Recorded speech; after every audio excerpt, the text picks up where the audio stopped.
Hello there, and welcome to Physics with William, where curiosity gets cozy and science takes the scenic route towards sleep. Tonight, we're going to travel somewhere so small that even the word small begins to feel a little overconfident. We're not visiting a tiny grain of sand, or a speck of dust floating in a sunbeam, or even one of the atoms inside that dust. We're going far below all of that, down past molecules, past atomic nuclei, past the restless world of particles, toward a scale where space itself may stop behaving like the smooth, open stage we're used to imagining. Our topic tonight is the Planck area, often described as the smallest area that can exist, or at least the smallest area that our current understanding of physics can meaningfully talk about before the rules begin to blur. Now, that phrase sounds simple enough at first, the smallest area.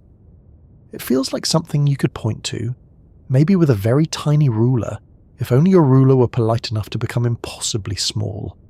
But the more gently we approach the idea, the stranger it becomes. Area is such an ordinary thing in daily life. The top of a table has an area. A window pane has an area. Your blanket has an area, which may or may not be large enough depending on how cold the room is, and whether someone else has decided to steal half of it during the night. We measure surfaces all the time without thinking much about them. A floor plan, a phone screen, a garden, a page in a notebook, a patch of sunlight on the wall. Area feels simple because it belongs to the world of flat things, surfaces, outlines, and spaces you can cover. But the Planck area is not like the area of a garden or a table, or the screen you may be watching right now. It is not small in the usual sense. It is not even small in the way an atom is small. It is so far beneath ordinary experience that the imagination has very little to hold on to. If an atom were enlarged to the size of a city, the Planck scale would still be hidden far below anything you could casually walk over and point at. It is not a little square you could place on a countertop. It is a scale born from the deepest constants of nature, from gravity, quantum mechanics, and the speed limit of the universe all meeting in one quiet corner and making physicists slightly nervous. And that is why it is such a lovely thing to think about at night. Not because it is easy, but because it is a doorway into the limits of measurement, the limits of language, and the places where science does not stop but begins to whisper. The Planck area asks a very simple question in a very serious way. Can space be divided forever? Or is there a point where the idea of dividing it stops making sense? If you take a surface and cut it in half, then half again, then half again, can you continue without end? Or does nature eventually tap you gently on the shoulder and say, that is quite enough slicing for one evening? Before we sink into that question, I would love to know where in the world you are listening from tonight. Are you tucked away somewhere late in the evening, with the lights low and the day finally loosening its grip? Are you listening in the early morning, perhaps not quite ready to begin the world again?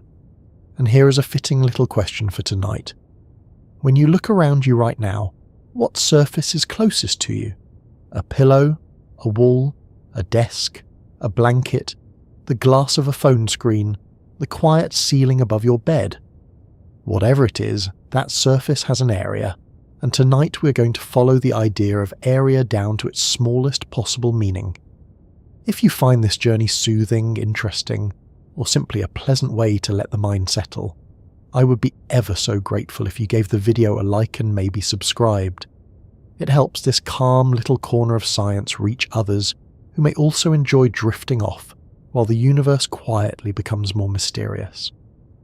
And as always, I do hope this is not so interesting that it keeps you awake, but if it does, at least you will have spent the evening thinking about the smallest possible patch of space, which is a surprisingly respectable way to be gently awake. So settle in, let your shoulders drop, and allow the room around you to become simple for a while. A floor beneath you, a ceiling above, the soft area of fabric against your skin, the screen glowing with its own little surface of light. All around us are surfaces, boundaries, coverings, and edges. A book cover holds the words inside. A window separates warmth from weather. A tabletop holds cups, crumbs, elbows, and all the little evidence of ordinary life. We know area because we live among surfaces. We touch them constantly. We clean them, paint them, fold them, sit on them, and occasionally misjudge them when trying to fit a sofa through a doorway. In everyday life, area is practical. It tells us how much carpet we need for a room, how much paint for a wall, how much land belongs to a farm, or how much space is available on a kitchen counter that somehow becomes full no matter how large it is. It is the measure of spread. It answers the question of how much surface there is.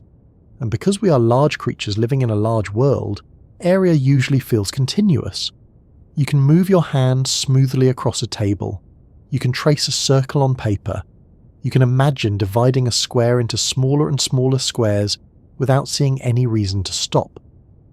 The surface seems to accept every cut, every line, every finer detail. This smoothness is one of the great assumptions of ordinary experience. Space feels continuous because we move through it continuously. You can take one step or half a step, or a tiny shuffle, or the smallest movement your foot can manage when trying not to wake a sleeping cat. There seems to be no built-in grid beneath your motion, no obvious cosmic floor tiles clicking under your feet. The world appears to allow any distance, any angle, any point in between. And for most purposes, that assumption works beautifully. Architects, sailors, engineers, artists, and sleepy people reaching for a bedside lamp can all treat space as smooth and reliable. But physics has a habit of taking familiar ideas and asking whether they still work when pushed to extremes. Temperature feels continuous until you discover atoms jostling underneath. Light feels like a smooth glow until experiments reveal photons. Matter feels solid until you look inside and find mostly empty space structured by fields and forces. Again and again, the world that feels smooth at human scales turns out to have hidden rules when we examine it more closely. Not always little grains exactly, not always tiny balls of stuff, but limits, units, uncertainties, and patterns that ordinary senses never needed to notice. So it is natural to wonder whether space itself might have a hidden limit. Not a limit in the sense of a wall at the edge of the universe, but a limit to how finely area can be defined. Could there be a smallest meaningful surface, not because our tools are too clumsy, but because nature itself refuses to offer anything smaller as a clear physical idea? That is where the Planck area enters the story. It is not simply a tiny measurement invented for fun, though physicists do enjoy inventing names for things that make the rest of us blink slowly. It comes from combining the constants that describe the deep structure of the physical world. One constant belongs to quantum mechanics, the science of smallness and uncertainty. One belongs to gravity, the science of attraction, curvature, and falling apples with historical importance. One belongs to light, the fastest messenger in the universe. When these constants are brought together, they point toward a length so tiny that it marks a boundary in our understanding. From that length comes the Planck area, the corresponding tiny patch of surface. It is important to be careful here, because the phrase smallest area that can exist can sound more settled than it really is. Science is honest when it says that the Planck area is not necessarily a little square tile that has been found under a microscope. No one has taken a picture of one. No experiment has directly shown space broken into Planck-sized pieces. Instead, the Planck area represents a scale where our two best descriptions of nature begin to demand each other. Quantum mechanics says that at very small scales, measurement becomes uncertain and restless. General relativity says that gravity is the shape and bending of space and time. Usually these two theories live in different neighborhoods. Quantum mechanics handles particles and fields. General relativity handles planets, stars, galaxies, and black holes. But at the Planck scale, the neighborhoods overlap. The very small and the very gravitational are forced into the same room, and they do not yet agree on the furniture. That disagreement is one of the great unfinished tasks in physics. We know quantum mechanics works extremely well. We know general relativity works extremely well. But when you try to describe a region so tiny that quantum effects and gravitational effects are both important, the mathematics becomes difficult and the physical meaning becomes unclear. It is rather like trying to use two excellent maps of the same city, only to discover that one map says the streets are made of water and the other says the canals are made of clocks. Each map is brilliant in its own domain, but at the deepest level something is missing. The Planck area marks that missing place. It is the size of the question mark. It tells us that if we try to talk about an area smaller than this, using the physics we currently trust, we may no longer be talking about a normal surface at all. We may be asking for more detail than the universe can physically provide, or at least more detail than our current theories can describe. That is a subtle distinction, but a useful one. It is not simply that our microscopes are not good enough. It is that any attempt to probe smaller and smaller regions would require more and more energy, and energy itself affects space through gravity. Push too hard into a tiny region, and the act of measurement may disturb the very thing being measured.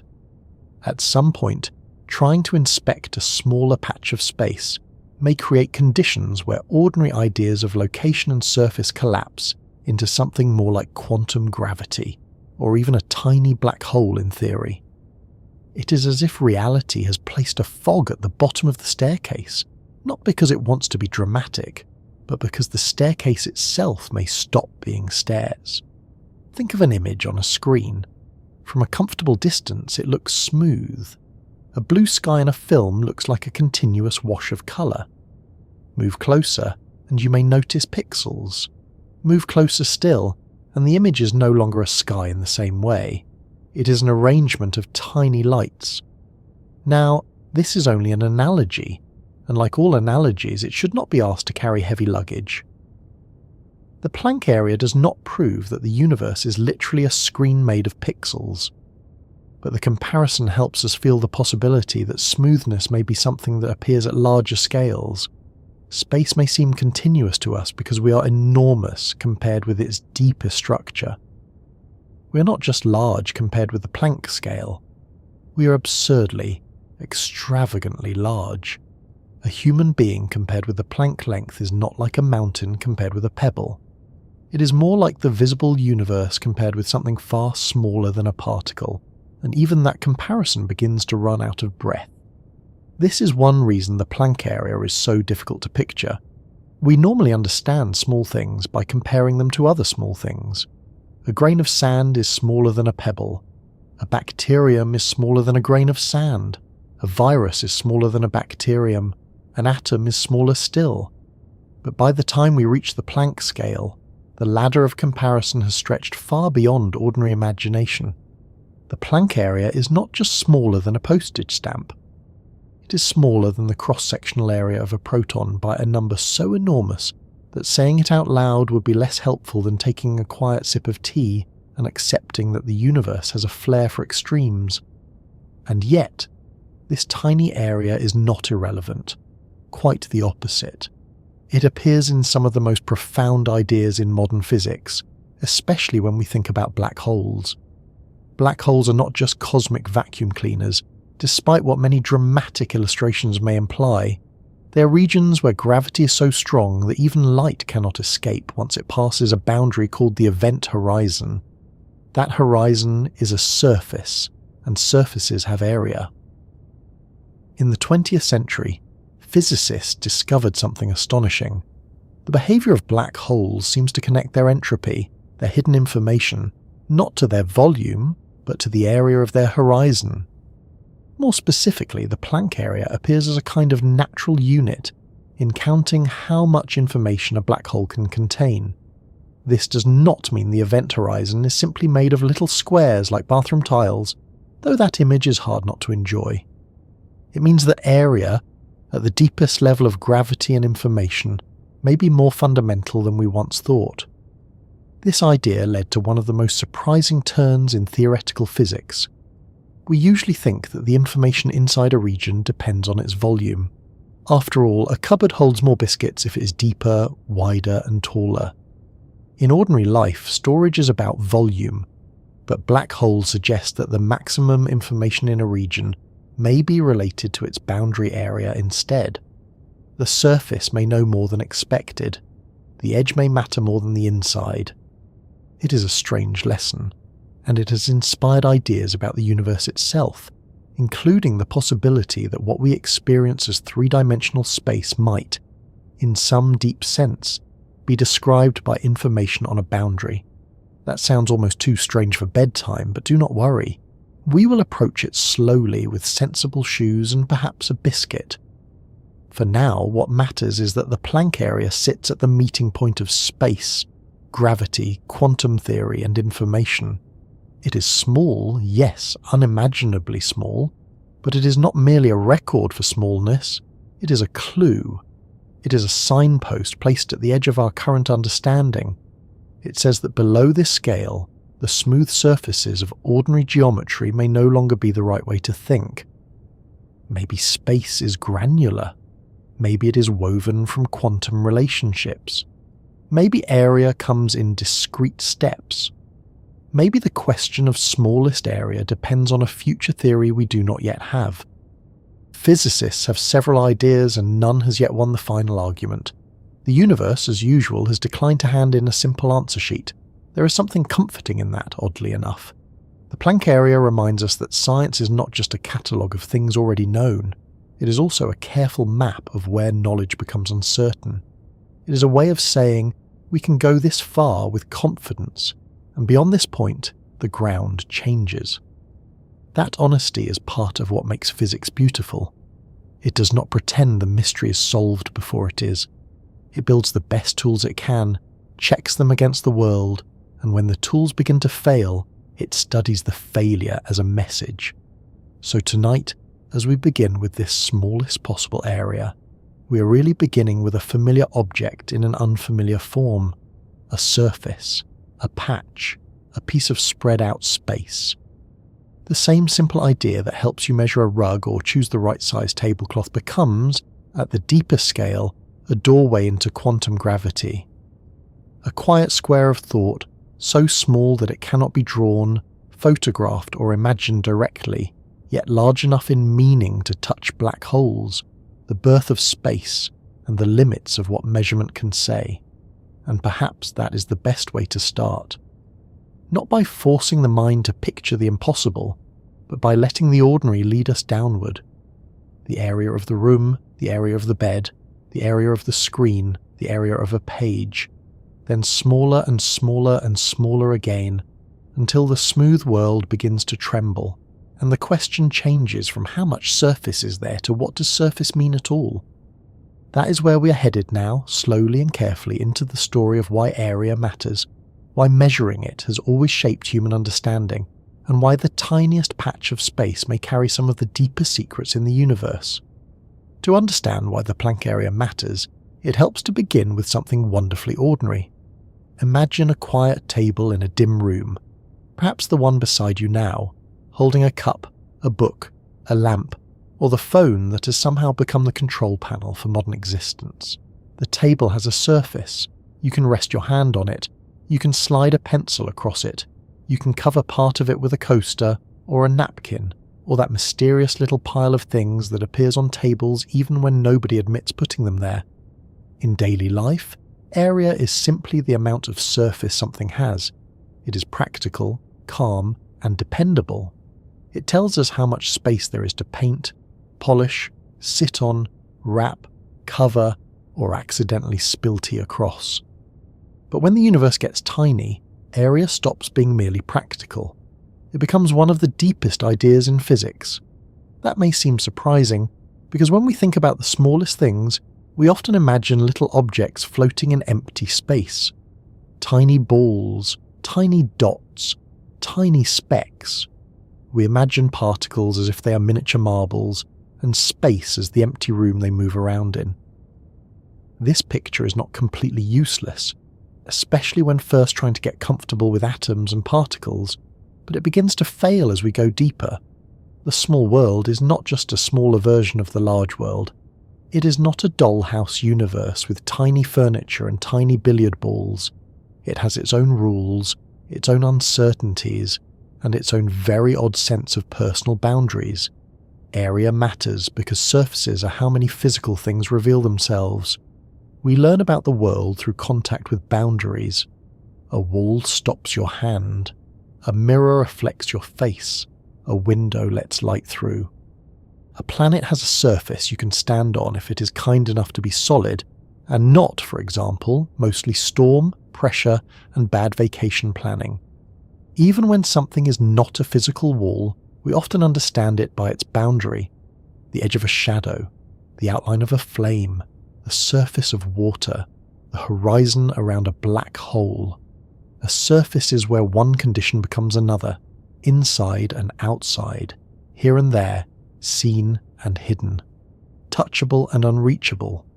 At human scales, area is easy to overlook because it behaves so politely. Double the size of a square patch of fabric and you get more fabric. Cut a sheet of paper into pieces and each piece has less area. Tile a floor with small squares and the floor does not complain about being divided. We can measure, divide, combine and compare surfaces all day long. The idea feels smooth. It feels continuous. If you can mark a line on a page, you can mark a smaller line. If you can draw a square, you can imagine a smaller square inside it, then a smaller one inside that, and so on, like a very patient artist with no social plans. For a long time, mathematics encouraged this feeling. Geometry treats space as something that can be divided without limit. Between any 2 points there is another point. Between any 2 lengths there is a smaller length. Between any 2 areas there is a smaller area. This is a powerful idea, and it works beautifully in ordinary life. It helps build bridges, describe planets, design lenses, and create maps. It lets engineers calculate the pressure on a wing, architects plan a roof, and sleepy people decide whether a blanket is large enough for comfort or suspiciously inadequate. Yet physics is not only mathematics.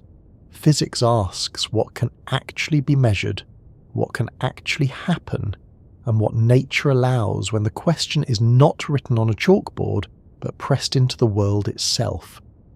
And this is where the tiny universe starts to become interesting. To measure an area, you need some way of probing it. You need light, particles, energy, or some kind of physical interaction.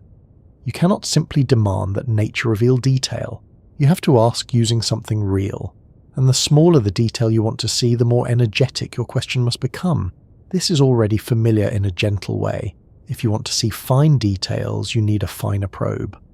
Your eyes can see a hair on your sleeve, but not the individual atoms in the hair. A microscope can see things your eyes cannot, because it uses light and lenses to resolve smaller details. More powerful microscopes use shorter wavelengths or beams of particles, letting us inspect structures far below what ordinary light can show. Each improvement in resolution is like asking nature a more precise question.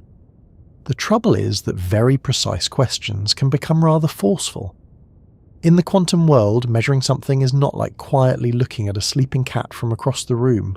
It is more like trying to learn where a moth is by throwing tiny pebbles at it in the dark.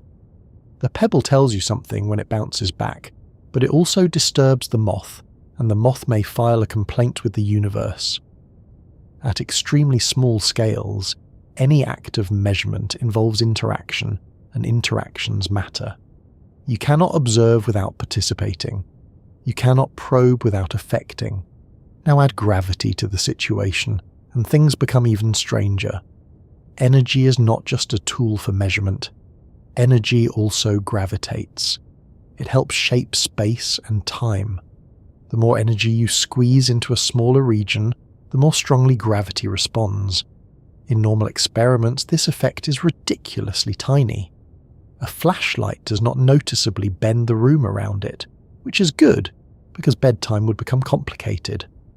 But if you keep trying to probe smaller and smaller areas, you eventually need such concentrated energy that gravity can no longer be ignored.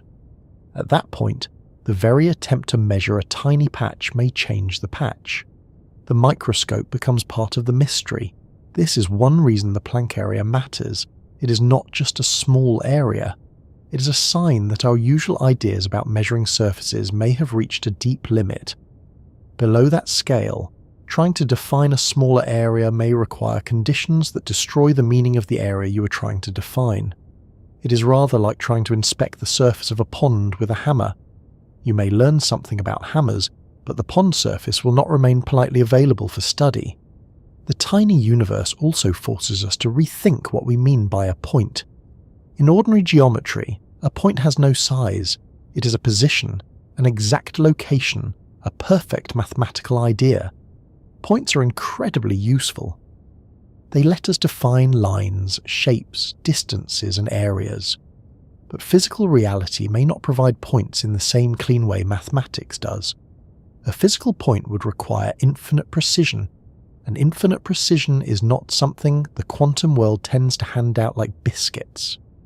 Quantum mechanics tells us that certain pairs of properties cannot both be known with unlimited exactness. Nature is not merely hiding information from us.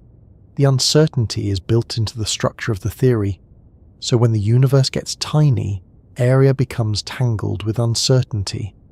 A surface is not simply a sharp, flat sheet waiting to be measured. It may fluctuate. It may resist exact definition. It may depend on the way the measurement is made. The smaller the area, the less it behaves like the calm tabletop we started with. Space itself may become restless, not because it is made of little waves in the ordinary sense, but because the fields and geometry we use to describe it may no longer settle into smooth, definite shapes. This is where the phrase quantum foam sometimes appears. It was introduced to describe the idea that at unimaginably small scales, space and time might not be smooth at all.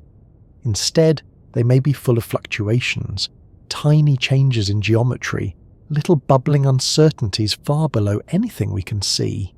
It is a vivid image, though we should treat it gently. It does not mean space is literally made of soap bubbles, which is probably for the best, since the universe would be difficult to dust. It means that if our theories are pointing in the right direction, the deepest structure of space may be far more active and uneven than the smooth space of everyday experience. Area matters here because smoothness is partly a statement about surfaces. A smooth surface can be divided neatly. It can be measured at smaller and smaller scales without its basic meaning changing.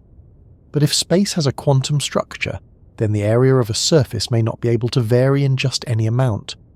Some approaches to quantum gravity suggest that area might come in discrete steps, not smoothly. In that view, a surface would not be made of ordinary little tiles exactly, but its measurable area would have a smallest meaningful unit. It would be less like pouring water into a glass and more like counting coins, except the coins are not objects sitting in space. They are possible amounts of area in the structure of space itself. That distinction matters. When people hear that there might be a smallest area, they sometimes imagine the universe as a grid, like graph paper stretched across reality. Then they imagine every object snapping from one square to another, as though the cosmos were a very serious board game. But the real ideas are subtler than that. A smallest meaningful area does not necessarily mean that space is made of tiny cubes, or that motion is jerky like an old film reel. It may mean that when geometry is treated quantum mechanically, area behaves more like a quantity with allowed values. The surface itself may not be a collection of miniature floor tiles. It may be an expression of deeper relationships we do not yet fully understand. This is why physicists care so much about area in black holes. A black hole has a boundary called an event horizon. It is not a material surface like the skin of a balloon. You would not bump into it in the ordinary way, but it is a boundary in a very real physical sense. Once something crosses it, returning to the outside universe becomes impossible, at least according to classical general relativity.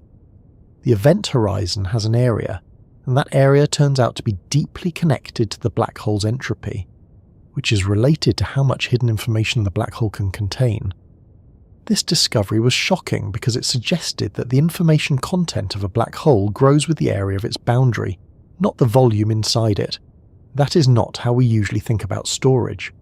If you want more room for books, socks, or questionable cables you might need someday, you usually want a bigger volume. A larger box holds more than a smaller box because it has more interior space. But black holes whisper a different rule. Their informational capacity seems to be written on the surface, not in the depth. The area matters more than the volume. This idea did not stay politely inside black hole physics. It spread. It led physicists to wonder whether area might play a more fundamental role throughout the universe. Perhaps the deepest description of a region of space is not found by counting what fills the inside, but by understanding what can be encoded on the boundary. This is one of the roads that leads toward the holographic principle, the strange and fascinating possibility that the physics inside a volume can be described by information associated with its surrounding surface. The name can be misleading because it makes people think of shimmering science fiction projections, but the central idea is serious. It suggests that area may be more than a measurement of covering. It may be a measure of information. And that brings us back to the tiny world. If area is connected to information, and if the Planck area is the smallest meaningful unit in that connection, then the Planck area becomes a kind of fundamental bookkeeping entry for reality. Not bookkeeping in the dull sense, though the universe does seem fond of keeping accounts. It is more like a minimum page size for the information that can be physically associated with the surface. A black hole horizon, in this view, can be thought of as having an enormous number of tiny informational degrees of freedom, scaled by Planck-sized areas. Again, this does not prove the horizon is made of little squares you could peel off and rearrange into a cosmic bathroom mosaic.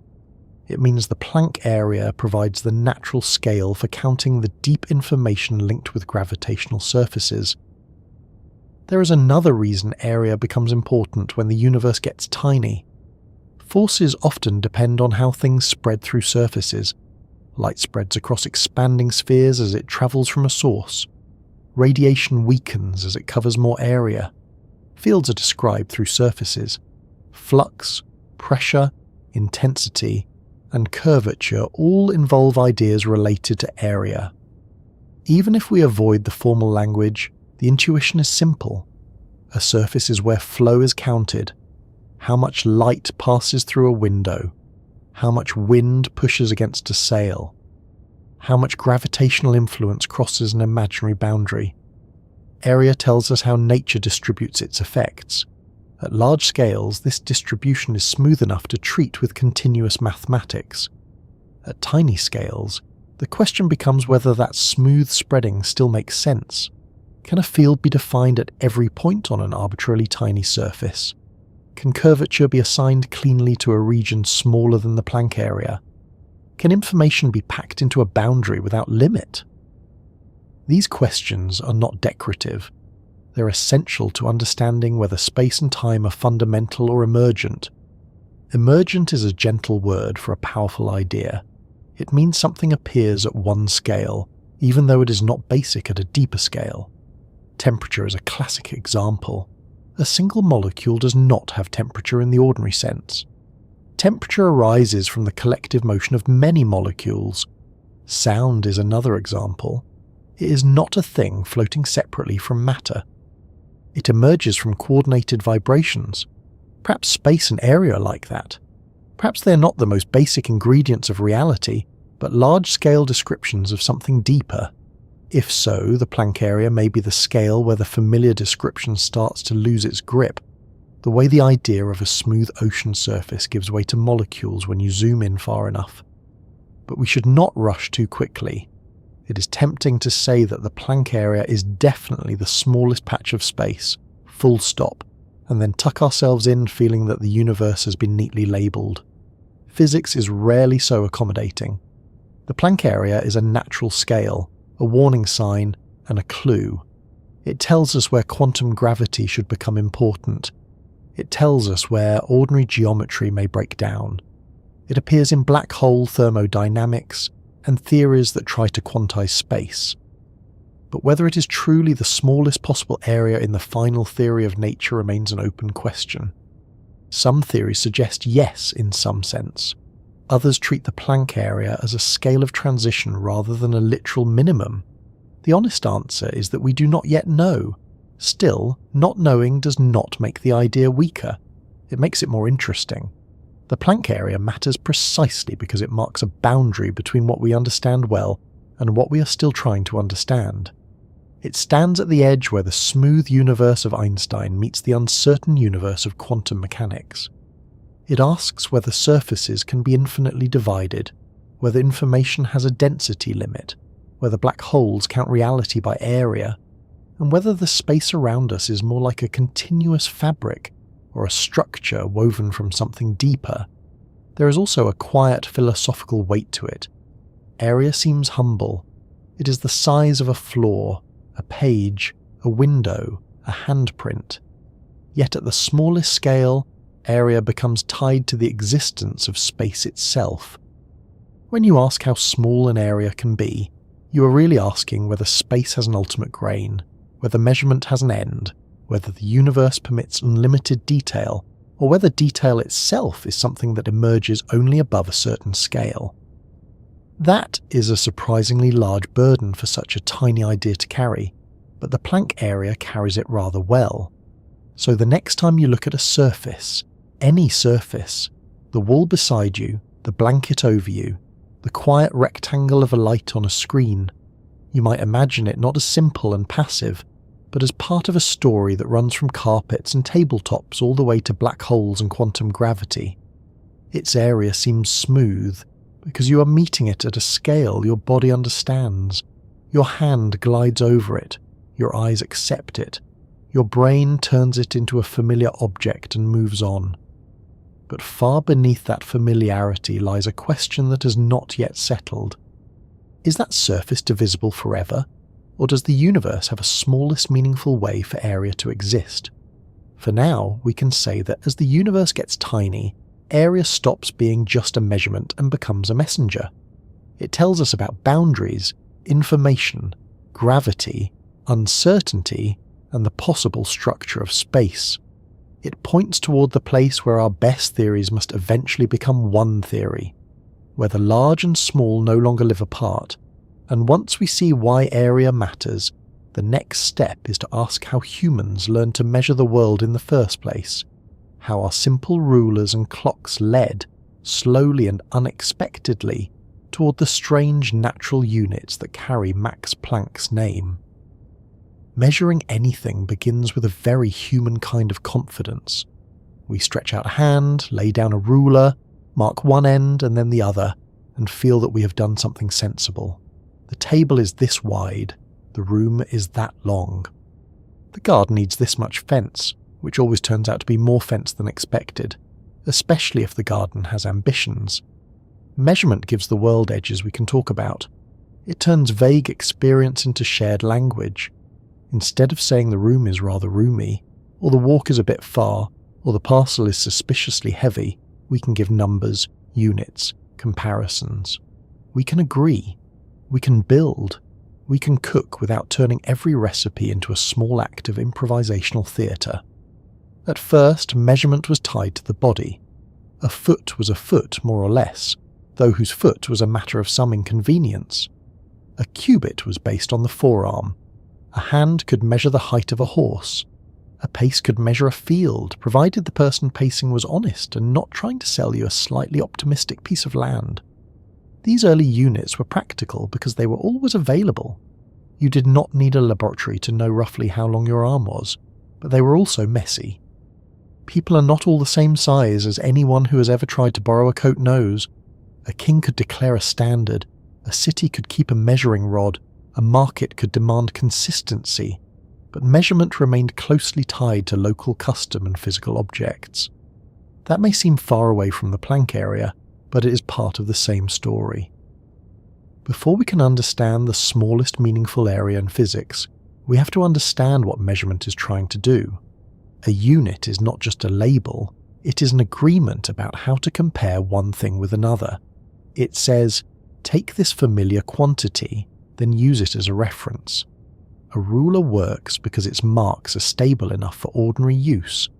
A scale works because its response is repeatable. A clock works because something inside it happens regularly. Measurement depends on trust, Not emotional trust, though some bathroom scales certainly test that as well, but physical trust. We trust that the ruler does not change length while we're using it. We trust that the clock ticks evenly enough. We trust that the standard itself is not quietly misbehaving. For a long time, humanity improved measurement by making better objects. Better rods, better balances, better clocks. A standard length might be carved into stone, cast in metal, or kept in a special place where people could compare their copies against it. The goal was stability. If everyone used the same standard, then a bridge could be designed in one place and built in another without becoming an accidental sculpture. Trade became fairer, engineering became more exact, and science became possible in a new way. A measurement made in one country could be repeated in another. A result could be checked. Nature could be asked the same question twice. Then came a major shift. Instead of basing units on body parts or local objects, people began looking for standards tied to nature itself. This was the dream behind the metric system. A unit should not depend on the length of a king's foot, partly because kings vary, and partly because it seems unwise to build all of science on royal footwear. A unit should be universal, accessible, and rational. Over time, measurements became linked more and more closely to physical constants, those quantities that appear to be the same everywhere in the universe. Instead of saying a meter is the length of a particular metal bar, we can connect it to the distance light travels in a certain tiny fraction of a second. Instead of relying on an old artifact locked away in a vault, we use the behaviour of nature itself. This is an important step toward Planck units, because Planck units are not based on human convenience. They are not designed to fit nicely in a toolbox or on a classroom ruler. They come from asking what units nature might choose if nature had no interest in whether humans found them handy. And nature, as usual, appears to have very little concern for our filing systems. Human units are built for human scales. A meter is useful because people, rooms, trees and furniture are often measured in meters.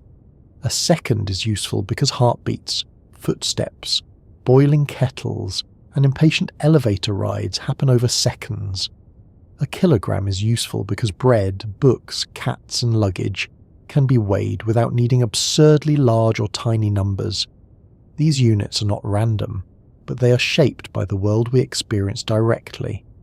They are middle-sized units for middle-sized creatures. Physics, however, is not limited to the middle. It studies galaxies and quarks, black holes and atoms, cosmic expansion, and the behaviour of light. Once science reaches far beyond ordinary life, familiar units start to feel a little awkward. Measuring the universe in meters is possible, but the numbers become enormous. Measuring an atomic nucleus in meters is also possible, but the numbers become tiny. It is like trying to measure the distance to the moon using the width of a biscuit. You can do it in principle, but the result will not be kind to conversation, so physicists often choose units that fit the problem. Astronomers use light years because stars are far apart and patience is limited. Particle physicists use units of energy because particles reveal themselves through interactions. Chemists use units that make sense for atoms and molecules. The unit is a tool, and a good tool reduces clutter. It lets the important structure show through. If you're making soup, you do not measure salt by the truckload. If you're measuring a coastline, you do not use a teaspoon, although someone somewhere has probably tried and written a very long report about it. Planck units take this idea to its most fundamental form. Instead of choosing units based on human objects or practical situations, they are built from constants that belong to the deep structure of physical law. The speed of light tells us how space and time are related, and it sets the maximum speed at which information and influence can travel. The gravitational constant tells us the strength of gravity, the force that shapes planets, stars, and the large-scale structure of the universe. The Planck constant tells us how quantum behaviour enters the world, linking energy, frequency, and the smallest scale rules of action. When these constants are combined in the right way, They produce natural units of length, time, mass, temperature, and area. There is no need to write the combinations down to feel the point. Think of them as ingredients. If ordinary units are made from rulers, clocks, and weights, Planck units are made from light, gravity, and quantum uncertainty. That is why they feel so deep. They are not asking how humans prefer to measure reality. They are asking what scale appears when the universe's own rules are placed together. Max Planck introduced these natural units around the beginning of the 20th century, at a time when physics was beginning to change in ways that nobody fully understood yet. Planck was studying the problem of thermal radiation, the light emitted by warm objects. It sounds harmless enough, the kind of topic one might discuss while watching a fireplace and trying not to fall asleep too quickly. But this problem led directly into quantum theory. Classical physics could not correctly explain the pattern of radiation from hot objects. Planck found a solution by proposing that energy was exchanged in discrete packets rather than continuously. It was a cautious step, not a dramatic announcement that reality had become weird, though reality was already packing its suitcase for that journey. From this work came the constant that bears his name. Later, physicists realized that combining the Planck constant with the speed of light and the gravitational constant produced a set of units with extraordinary meaning. These were not units designed for convenience. In fact, most Planck units are spectacularly inconvenient for everyday life. The Planck length is far too small for rulers, the Planck time is far too brief for clocks, the Planck temperature is far too extreme for comfort, tea, or sensible kitchen safety. The Planck mass, interestingly, is tiny by human standards, but enormous compared with elementary particles, which makes it sit in a rather peculiar middle ground. It is as if nature made a unit system, and then politely refused to arrange it around human furniture. Still, Planck units are beautiful, because they remove the accidents of human measurement. A meter depends on our chosen definition. A second depends on how we define timekeeping. A kilogram depends on a system built for practical mass. But Planck units arise from constants believed to be universal. If an intelligent civilization somewhere across the galaxy studied the same laws of physics, with very different hands, clocks, languages, and breakfast habits, they might invent units like meters and seconds differently. Their ordinary measurements could look nothing like ours. But if they discovered the same constants and asked the same deep question, their version of Planck units would point to the same physical scales. They might call them something else, of course, perhaps something elegant and musical, or perhaps something involving tentacles, but the physics would be shared. This is why Planck units feel less like inventions and more like landmarks. A human unit says, here is a convenient way for us to measure. A Planck unit says, here is a scale where the structure of the laws themselves becomes important. And the Planck area, being built from the Planck length, represents the natural unit of surface at that deepest scale. To see why this matters, return for a moment to the ruler. A ruler is a promise of division. It says that a length can be broken into smaller equal parts, each marked and counted. A square grid extends that promise to area. Lay a grid over a surface and count the squares. The smaller the squares, the more precise the measurement. In ordinary life, this works well. If the squares are too large, use smaller ones. If those are too large, use smaller ones again. Mathematics lets this process continue indefinitely. The grid can become finer without end, but physical measurement has limits. To make the grid real, you need something physical.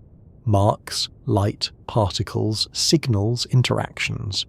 You need to define where one tiny region ends and the next begins. At the Planck scale, the act of making such distinctions may no longer behave like ordinary measurement. The neat grid in your mind may become impossible to place into the world without disturbing the geometry you're trying to measure. It is the difference between drawing an imaginary map of a forest and trying to mark every leaf in the forest during a thunderstorm while blindfolded. The map may be clear, but the world has other plans. This is not simply a technological problem.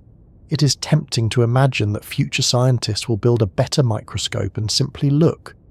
Science has often advanced by improving instruments, after all. Telescopes revealed moons around Jupiter. Microscopes revealed cells. Particle accelerators revealed new particles. Better tools matter. But the Planck scale may represent a different kind of barrier. Not just a barrier of current engineering, but a barrier created by the way quantum mechanics and gravity interact. To probe smaller distances, you need greater energy. Concentrate enough energy into a small enough region, and gravity becomes intense. Push further, and your attempt to examine space may create a gravitational disturbance so strong that the region hides itself. The measuring device and the measured region become locked in a very unhelpful embrace.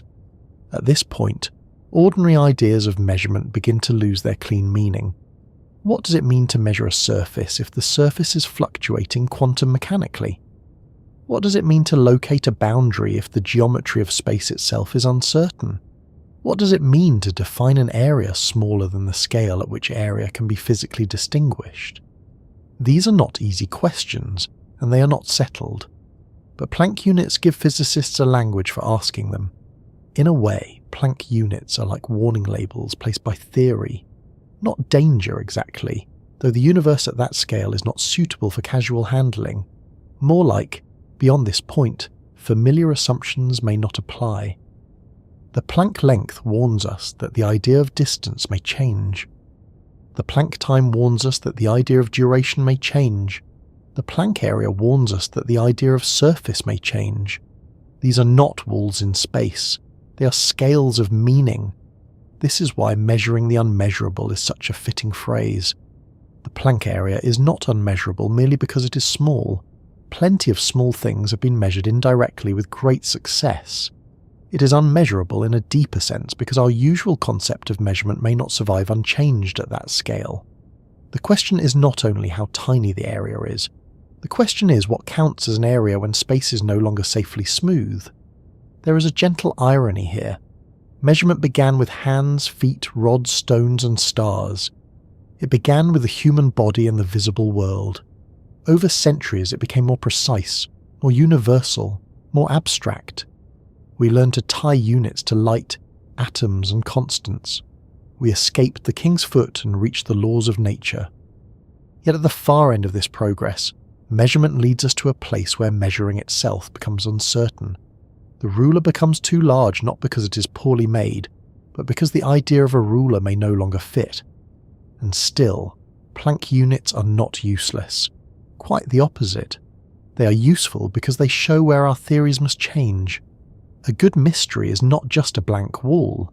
It has a shape. It gives hints. The Planck scale tells physicists where quantum gravity should appear. It gives a natural size for the problems that arise when we try to combine the physics of the very small with the physics of gravity. It appears in discussions of black holes, the early universe, and the possible microscopic structure of space. It lets researchers compare ideas using a shared scale, even when the final theory remains unknown. You might think of it like hearing a faint sound behind a door. You cannot see what is there yet, but the sound tells you where to listen. Planck units are not the full answer. They are the place to press your ear against the universe. The Planck area in particular becomes important whenever physics asks how much information can be associated with a boundary. Black holes made this connection impossible to ignore. Their horizons have area, and that area behaves as though it counts something deep and physical. When physicists describe the entropy of a black hole, the Planck area appears as the natural unit in the background. It is the scale by which the horizon's informational capacity is measured. That does not mean the horizon is made of little labelled squares, each politely holding one fact about the universe. Reality is rarely that tidy, but it does suggest that the Planck area plays a role in the deepest accounting of gravity and information. This is a striking change from the way we usually think about area. In school, area is a measurement of flatness. It is length spread sideways. It belongs to geometry exercises, floor plans, and paint cans. In modern theoretical physics, area becomes linked to entropy, information, and the possible grain of space itself. The same concept that helps you buy wallpaper also helps describe the boundary of a black hole. That is one of the quiet pleasures of physics. It takes a familiar word and keeps unfolding it until it touches something vast. Natural units also help remind us that the universe is not obligated to be intuitive. Our intuitions were shaped by survival at ordinary scales. We are good at judging whether a branch can hold our weight, whether a stone is throwable, whether a blanket is within reach, and whether the floor is closer than we would like after tripping over a shoe. We did not evolve to picture distances far smaller than particles or regions where space-time itself may fluctuate. So when Planck units feel strange, that is not a failure of imagination. It is a sign that we are thinking beyond the range where common sense was trained. The useful approach is not to force a clear image too quickly. The Planck area does not need to be pictured as a tiny square. It may not be a square at all in any physical sense. It is better to think of it as a scale of surface meaning, a natural measure that appears when the laws of light, gravity, and quantum mechanics are combined. A hint that if area has a deepest level, this is where we should expect it to matter. From rulers to Planck units, the story of measurement is a story of growing humility. We began by measuring the world against ourselves. Then we measured it against objects we built, then against the behavior of atoms and light. Finally, we found scales built from the constants of nature, scales so remote from ordinary life that they seem almost impossible to call measurements at all. And yet they may be closer to the universe's own language than anything in our pockets or on our walls. So when we speak of the Planck area, we are not simply naming an absurdly small patch. We are standing at the far edge of measurement's long journey. Behind us are footsteps in fields, marked rods in marketplaces, pendulum clocks, metal standards, atomic vibrations, and beams of light defining distance. Ahead of us is the place where space may stop being smooth, where surfaces may become quantum, where gravity and uncertainty must finally be understood together. The ruler has taken us as far as it can. The next step belongs to the strange little length from which the Planck area is born, and to the question of why that length appears at all when the deepest constants of physics are allowed to speak in their own units. The strange little length that carries Max Planck's name is not a length in the ordinary sense. It is not the width of a hair, or the width of an atom, or even the width of the tiny nucleus inside an atom. Those are all small in ways that still belong, however faintly, to the world we can imagine. We can picture a hair under a microscope. We can picture atoms as tiny arrangements, even if the picture is simplified and a little too neat. We can picture the nucleus as something incredibly dense and compact, tucked away in the middle of that already tiny atom, like a secret in a secret. But the Planck length lives far below all of this. It is so small that ordinary comparison begins to fail, not because we are being dramatic, but because the ladder of scale has simply gone too far down for common sense to follow without getting dizzy. To approach it gently, think again of a ruler. A ruler is a very calm object. It lies on the table, marked with intervals, quietly confident that the world can be divided into lengths. You can measure a book, a cup, a window, the distance between two pencil marks, or the amount of blanket someone has unfairly claimed. The ruler does not care. It simply offers its markings. If the marks are too broad, you choose a finer ruler. If that is not enough, you use a microscope. If that is not enough, you use light, particles, instruments, and clever methods that would have seemed like magic to earlier generations. Measurement improves by finding finer ways to compare one thing with another. For a long time, it is tempting to believe this process can continue forever. If a length is too small, use a better method. If that still fails, build a better instrument. Science has often advanced this way. The telescope took the human eye and extended it toward the stars. The microscope took the human eye and sent it inward towards cells, bacteria, and the hidden architecture of life. Particle accelerators took measurement into realms no hand could touch and no eye could see. Again and again, the lesson seemed to be that nature had more detail waiting, and we simply needed better questions. The Planck length enters when the question becomes so precise that better instruments may no longer be enough. It is the scale suggested by combining the constants that govern quantum mechanics, gravity, and light. That is the first important thing to notice. The Planck length is not based on a piece of metal kept in a vault. It is not based on human bodies, ancient customs, or the size of something convenient. It comes from the deep rules that appear to hold everywhere: the behavior of light, the strength of gravity, the quantum graininess of action. Bring these together, and the mathematics points to a length so tiny that it seems to mark a border in our understanding. It is not a border like a fence. There is no tiny sign in the universe saying, "Please do not measure beyond this point." The Planck length is more like a warning from the laws of physics themselves. It tells us that if we try to talk about distances smaller than this, our familiar ideas may no longer behave properly. Space may not be smooth in the way we assume. Location may not be sharply defined. Gravity may become quantum. The very act of measuring may disturb the region so strongly that the old meaning of distance begins to unravel. This is why the Planck length is often described as the smallest meaningful length. That wording matters. It is not simply the smallest length anyone has found lying around, like the universe misplaced a tiny ruler under the sofa. It is the length at which our current theories suggest that ordinary measurement loses its familiar footing. Below it, we do not yet have a completed theory that tells us what space is doing. It may be that nature has a true minimum length. It may be that length still exists in some deeper form we do not yet understand. It may be that the entire question has to be rewritten. Physics is still working that out, with great seriousness and, I imagine, quite a lot of coffee. The reason this length appears has to do with two great ideas that normally live at very different scales.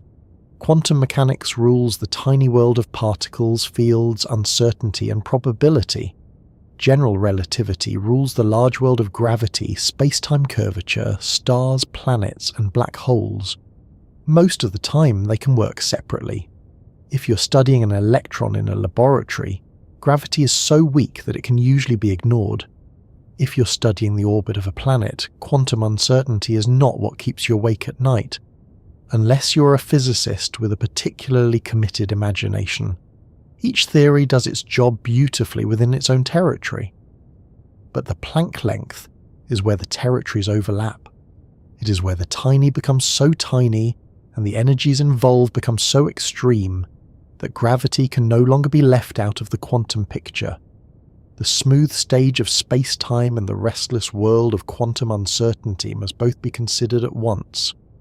This is the place where physicists expect a theory of quantum gravity to become necessary, and because we do not yet have a complete and experimentally confirmed theory of quantum gravity, the Planck length remains a doorway more than a destination. One way to feel why measurement becomes difficult at this scale is to imagine trying to locate something more and more precisely. In quantum physics, precision is not free. To see finer details, you need probes with shorter and shorter wavelengths, which means higher and higher energies. At ordinary small scales, this is already delicate. You cannot observe a tiny particle without interacting with it. The act of measurement is part of the event. But at the Planck scale, the energy needed to probe such a tiny distance would be concentrated into an unbelievably small region. Energy affects gravity. Enough concentrated energy can curve space-time strongly. Push far enough, and the measurement itself may create a situation where the region becomes hidden behind a tiny horizon, at least in theory. That is a strange thought. To see something smaller, you need more energy. But enough energy in a small enough place may prevent you from seeing what you were trying to see. It is like asking nature for a closer look, and nature responding by pulling the curtains because your flashlight became a black hole. A little inconvenient perhaps, but also rather on brand for the universe. This does not mean scientists are helpless. It means the Planck length is not just a challenge for engineering, it is a challenge for concepts. We're not merely lacking a sufficiently impressive microscope. We may be lacking the right idea of what a microscope would even mean at that scale. To measure a distance, we assume that space provides locations. We assume there is a before and after, a here and there, a separation that can be defined. But if space-time itself is fluctuating quantum mechanically, then distance may not be a quiet background property.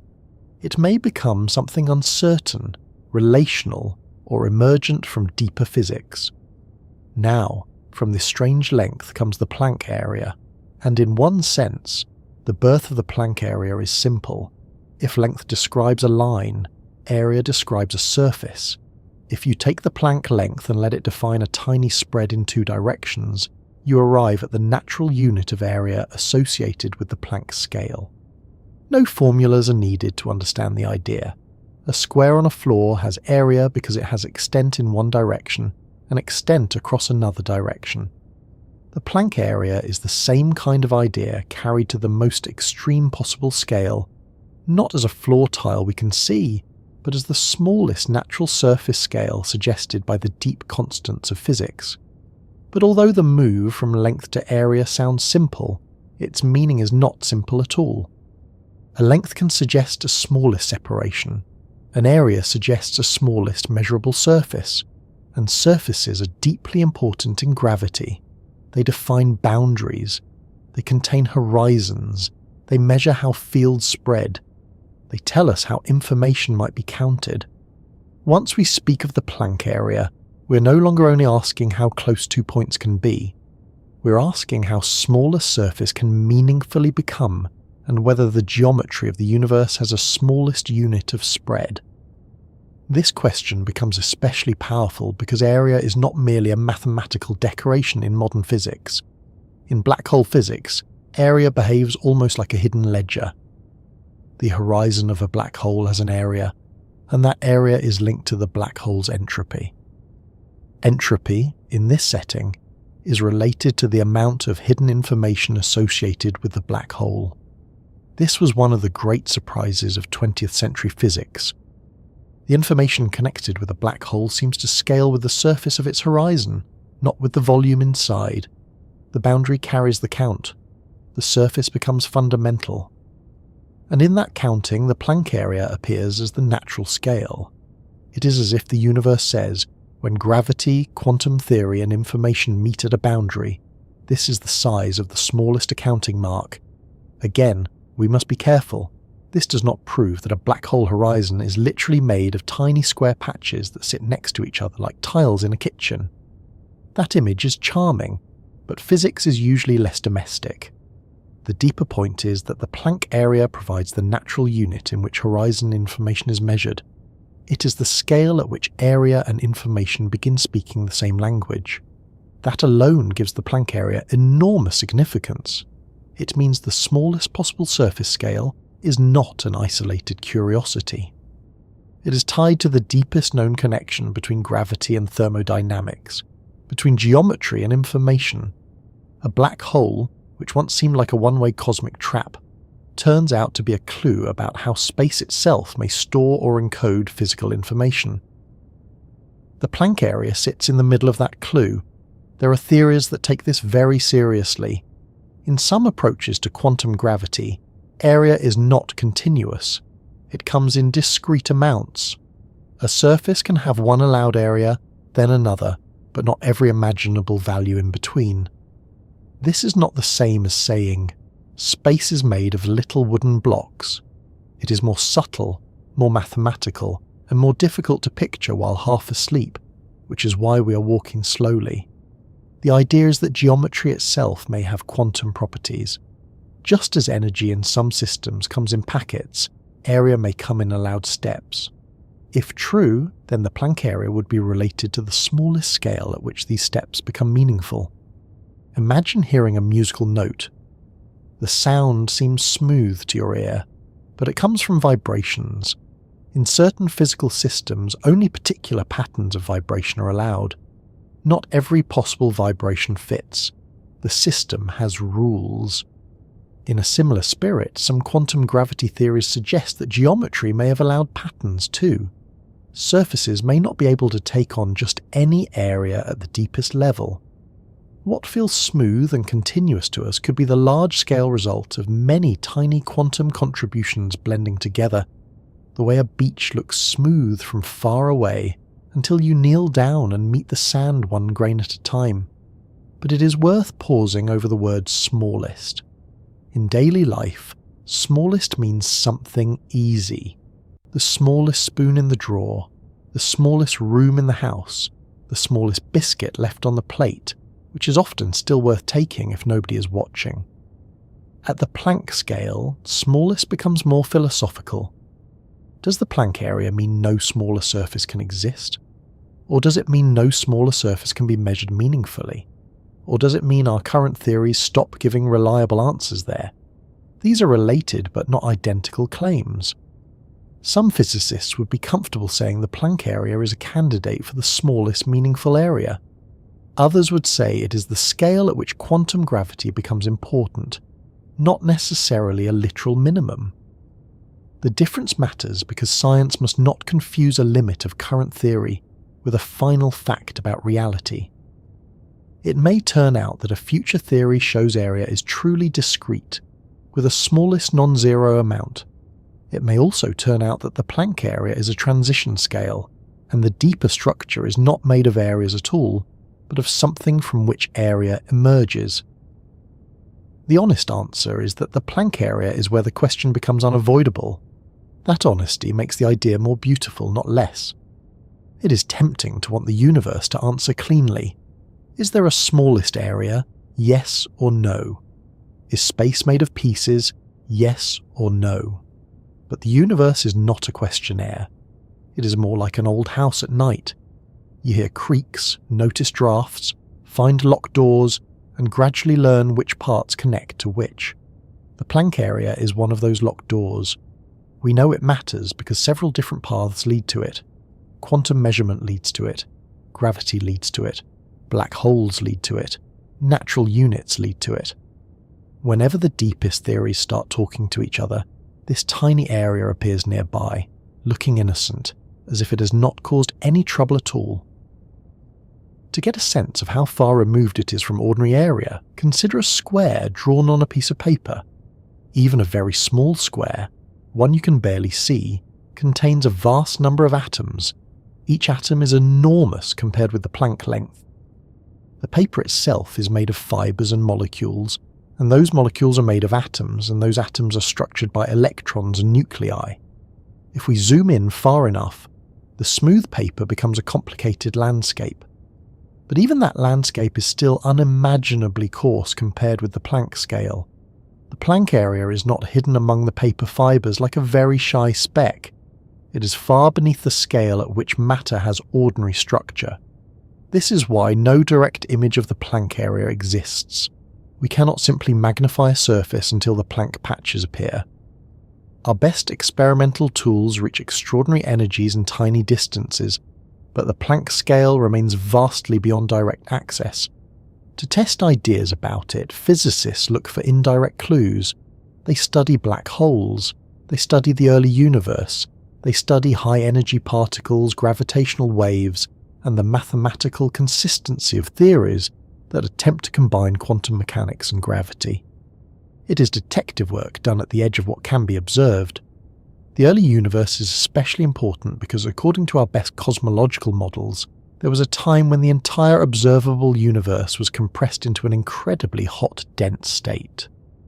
As we look backward toward the beginning, energies rise, distances shrink, and eventually our known physics reaches a point where quantum gravity should matter. The Planck length and Planck area belong to that earliest borderland. They are not merely tiny scales somewhere inside modern space. They are also connected to the question of what space was like when the universe itself was young, hot, and far from the calm arrangement of galaxies we see today. Here again, area matters because horizons matter. The universe has horizons too, boundaries related not to walls, but to what can be observed or influenced. In cosmology, the relationship between area, entropy, and information continues to appear. The same themes return. Surfaces, limits, hidden information, and the strange possibility that the amount of physical information in a region may be governed by its boundary. The Planck area becomes the small unit in a story that stretches across the entire cosmos. There's a lovely contrast in that. The Planck area is unimaginably tiny, yet it appears in questions about the largest structures and earliest moments of the universe. It sits at the bottom of scale and somehow touches the top. This happens often in physics. The smallest and largest are not strangers. Particle physics helps explain the early universe. Quantum fields help describe cosmic structure.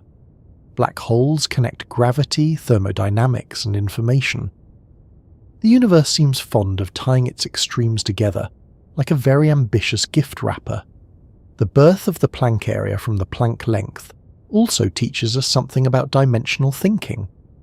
A length is one-dimensional. It stretches along a line. An area is two-dimensional. It spreads across a surface. A volume is three-dimensional. It fills space.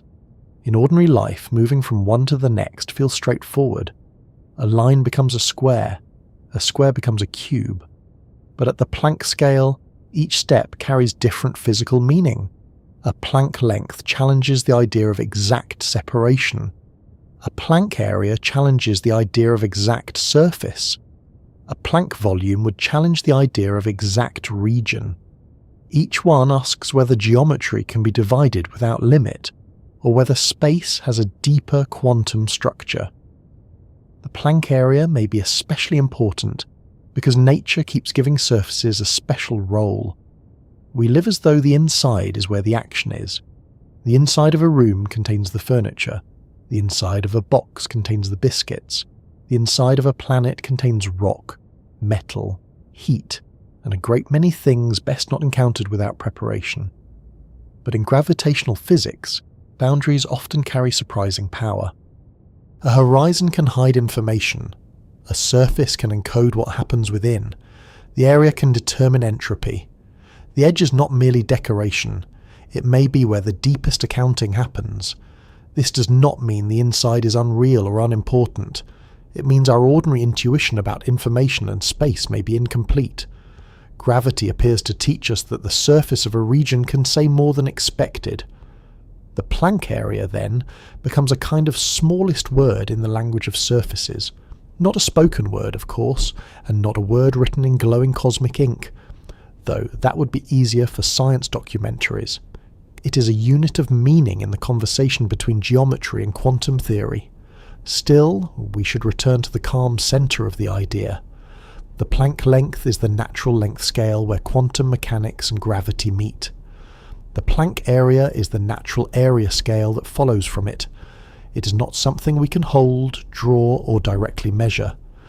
It is not proven to be a literal tile of space, but it is the scale at which the smooth surface of ordinary geometry may stop being the right picture. It is where area may become quantum, where measurement may meet a limit, where black hole horizons may reveal the hidden relationship between space and information. There is something oddly peaceful about this. The universe we experience seems continuous enough for life. A hand can rest on a table, light can slide across a wall, a blanket can cover a body. Rivers flow, winds move, planets orbit, and clocks tick with dependable rhythm. At our scale, space behaves. It gives us room. It lets us move. It holds the familiar shapes of the day. But far below, beyond every practical measurement, there may be a deepest surface scale, a smallest meaningful spread, a place where the smoothness of space gives way to something more fundamental. And so the Planck area is born not as an object, but as an idea pressed out of the deepest constants of nature. It begins with a length too small to picture, becomes an area too tiny to draw, and ends up guiding some of the largest questions in physics. It asks what a surface is when there is almost no surface left. It asks whether geometry is continuous or counted. It asks whether the universe stores information in its boundaries. It asks whether space is truly smooth, or whether smoothness is only what reality looks like when seen from far above the grain. Once that question is allowed into the room, the next one follows quietly. If the Planck area marks a possible limit to meaningful surface, then what happens to space itself as we approach it? Does it remain a calm, continuous fabric, only smaller and smaller, or does it begin to flicker, fluctuate, and lose the smoothness we trust in everyday life? To follow the Planck area further, we have to let go of the familiar tabletop and step into the possibility that space, at its deepest level, may not be smooth at all. To imagine space as smooth is one of the easiest things in the world, because every ordinary moment seems to confirm it. You reach for a cup, and your hand moves through the air without stopping at invisible steps. You walk across a room, and there is no sense of crossing from one unit of space into the next, like a character in an old video game. The room does not flicker between positions, the floor does not reveal a hidden grid, the air does not feel like a stack of separate slices. Space simply gives way. It stretches around you with such quiet dependability that you hardly notice it is there at all. That smoothness is built into the way we think. If you draw a line on a piece of paper, you can imagine a point halfway along it, then halfway along the smaller part, then halfway again. Nothing in the picture seems to stop you. The line may become too small for your pencil, too small for your eyes, too small for your patience, but in thought it keeps dividing. Mathematics lets this happen forever. Between any 2 points there is another point, and between those points still more. A surface can be divided into smaller patches, then smaller patches again, as though space were infinitely patient and had no objection to being sliced into ever finer pieces. For daily life, this assumption works wonderfully. The smooth idea of space lets us build houses, design roads, calculate the flight of a ball, send spacecraft to other planets, and arrange furniture with only moderate emotional strain. Engineers can treat a bridge as a continuous structure. Artists can draw curves. Astronomers can describe orbits. A baker can roll dough across a floured surface without worrying whether the dough is crossing a quantum boundary. Smooth space is one of the great quiet conveniences of existence, but physics has often taught us that smoothness can be a large-scale illusion. Water looks smooth in a glass, especially when it is still. You can see reflections in it. You can slide a spoon through it. Yet water is made of molecules, each one moving, bumping, rotating, and participating in a microscopic dance that the calm surface keeps politely hidden. A table feels solid and continuous under your hand, but the atoms inside it are mostly empty space, held in structure by electromagnetic forces and quantum rules. Air feels like nothing at all, until wind presses against your face, yet it is made of molecules in constant motion. Heat feels like a smooth quality, warm or cool, but underneath it is the movement of countless particles. So perhaps we should not be too surprised if space itself, which feels smoother than anything, becomes strange when examined deeply enough. The difficult part is that space is not a substance in the same simple way water is. You cannot scoop up a handful of space and put it in a jar, though many of us have owned cupboards that seem to contain nothing else.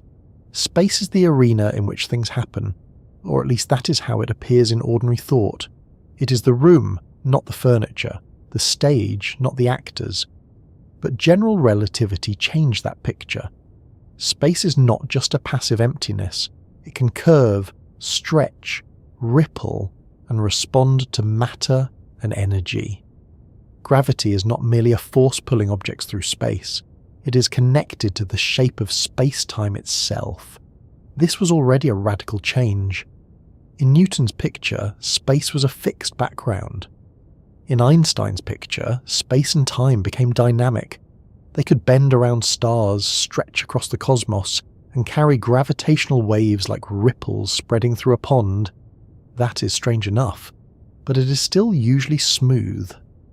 The space-time of general relativity is like a flexible fabric in the mathematical sense, continuous and well-behaved except in extreme situations. It can curve gently around Earth, sharply around a neutron star, and dramatically near a black hole. but it is still described as a smooth geometry. Quantum mechanics brings a different mood into the room. In the quantum world, many things that appear smooth at larger scales become uncertain, discrete, or fluctuating at smaller ones. Energy in atoms comes in allowed levels. Particles are described by wave functions and probabilities. Empty space is not truly empty, but full of fields with restless quantum activity. A vacuum is not a blank nothing. It is more like the quietest possible state of fields, and even that quietness is not the silence of a dead room. It is a silence with a faint tremble in it. Now imagine trying to combine that quantum restlessness with the smooth geometry of space-time. If gravity is the shape of space-time, and if everything physical should obey quantum rules at sufficiently small scales, then space-time itself may have quantum behavior. It may fluctuate. It may not possess a perfectly definite shape at every tiny scale. The smooth stage may begin to shimmer, not visibly, not like a heat haze above a road, but conceptually, mathematically, physically in the deepest sense. The certainty of geometry may soften. This is where the idea of space stopping being smooth enters. It does not mean space becomes rough like sandpaper in any ordinary way. You would not shrink down, stand on a piece of space-time and complain that it needs sanding. Roughness here means that the familiar tools of continuous geometry may fail. Distances may not be sharply defined. Areas may not vary continuously. The idea of a precise point may stop being physically meaningful. At the Planck scale, the calm surface of space may give way to something that cannot be described as a smooth fabric at all. One famous image for this is quantum foam.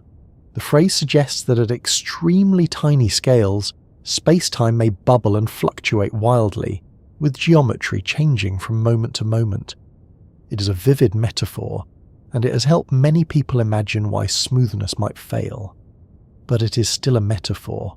Space is not necessarily made of foam, just as time is not literally a river, and atoms are not tiny solar systems with little planets politely orbiting in circles. Quantum foam is a way of saying that the geometry of space-time may become uncertain and turbulent at the smallest scales, so that the smooth space-time we know emerges only when viewed from far enough away. Think of a photograph printed in a magazine. From a comfortable distance, the image looks continuous. A face has smooth shading. A landscape has gentle gradients of light. But if you inspect it closely, the image breaks into dots of ink. The smooth picture was real at one scale, but not fundamental at another. Or think of a beach from high above. It may look like a smooth, pale strip between land and sea. Walk down and kneel in the sand and you find grains. Each view is valid at its own scale. The beach is smooth to a distant eye and granular to a hand. Smoothness, in other words, can be a matter of perspective. Space may be similar, though the analogy must be handled carefully. If space has a quantum structure, it may not be made of grains sitting inside a larger space. That would only move the question one level down. If little grains of space exist, where do they exist? What holds them apart?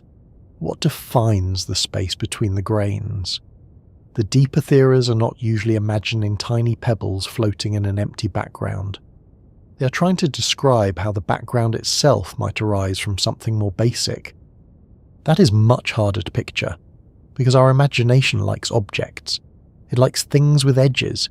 It likes little pieces. The universe may not be so obliging. One approach suggests that areas and volumes may have discrete values.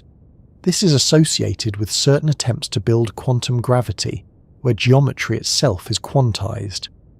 In such a view, space at large scales appears smooth for the same reason a wall painted from far away appears smooth even though close up it has texture. The smoothness is not false, it is an effective description. It works because the tiny underlying structure averages out. But at the smallest scale, the exact continuum may not be there.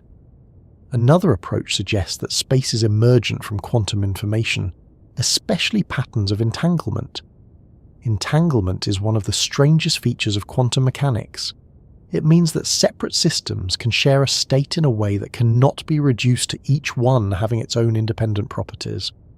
Some modern ideas propose that the connectedness of space itself may arise from entanglement.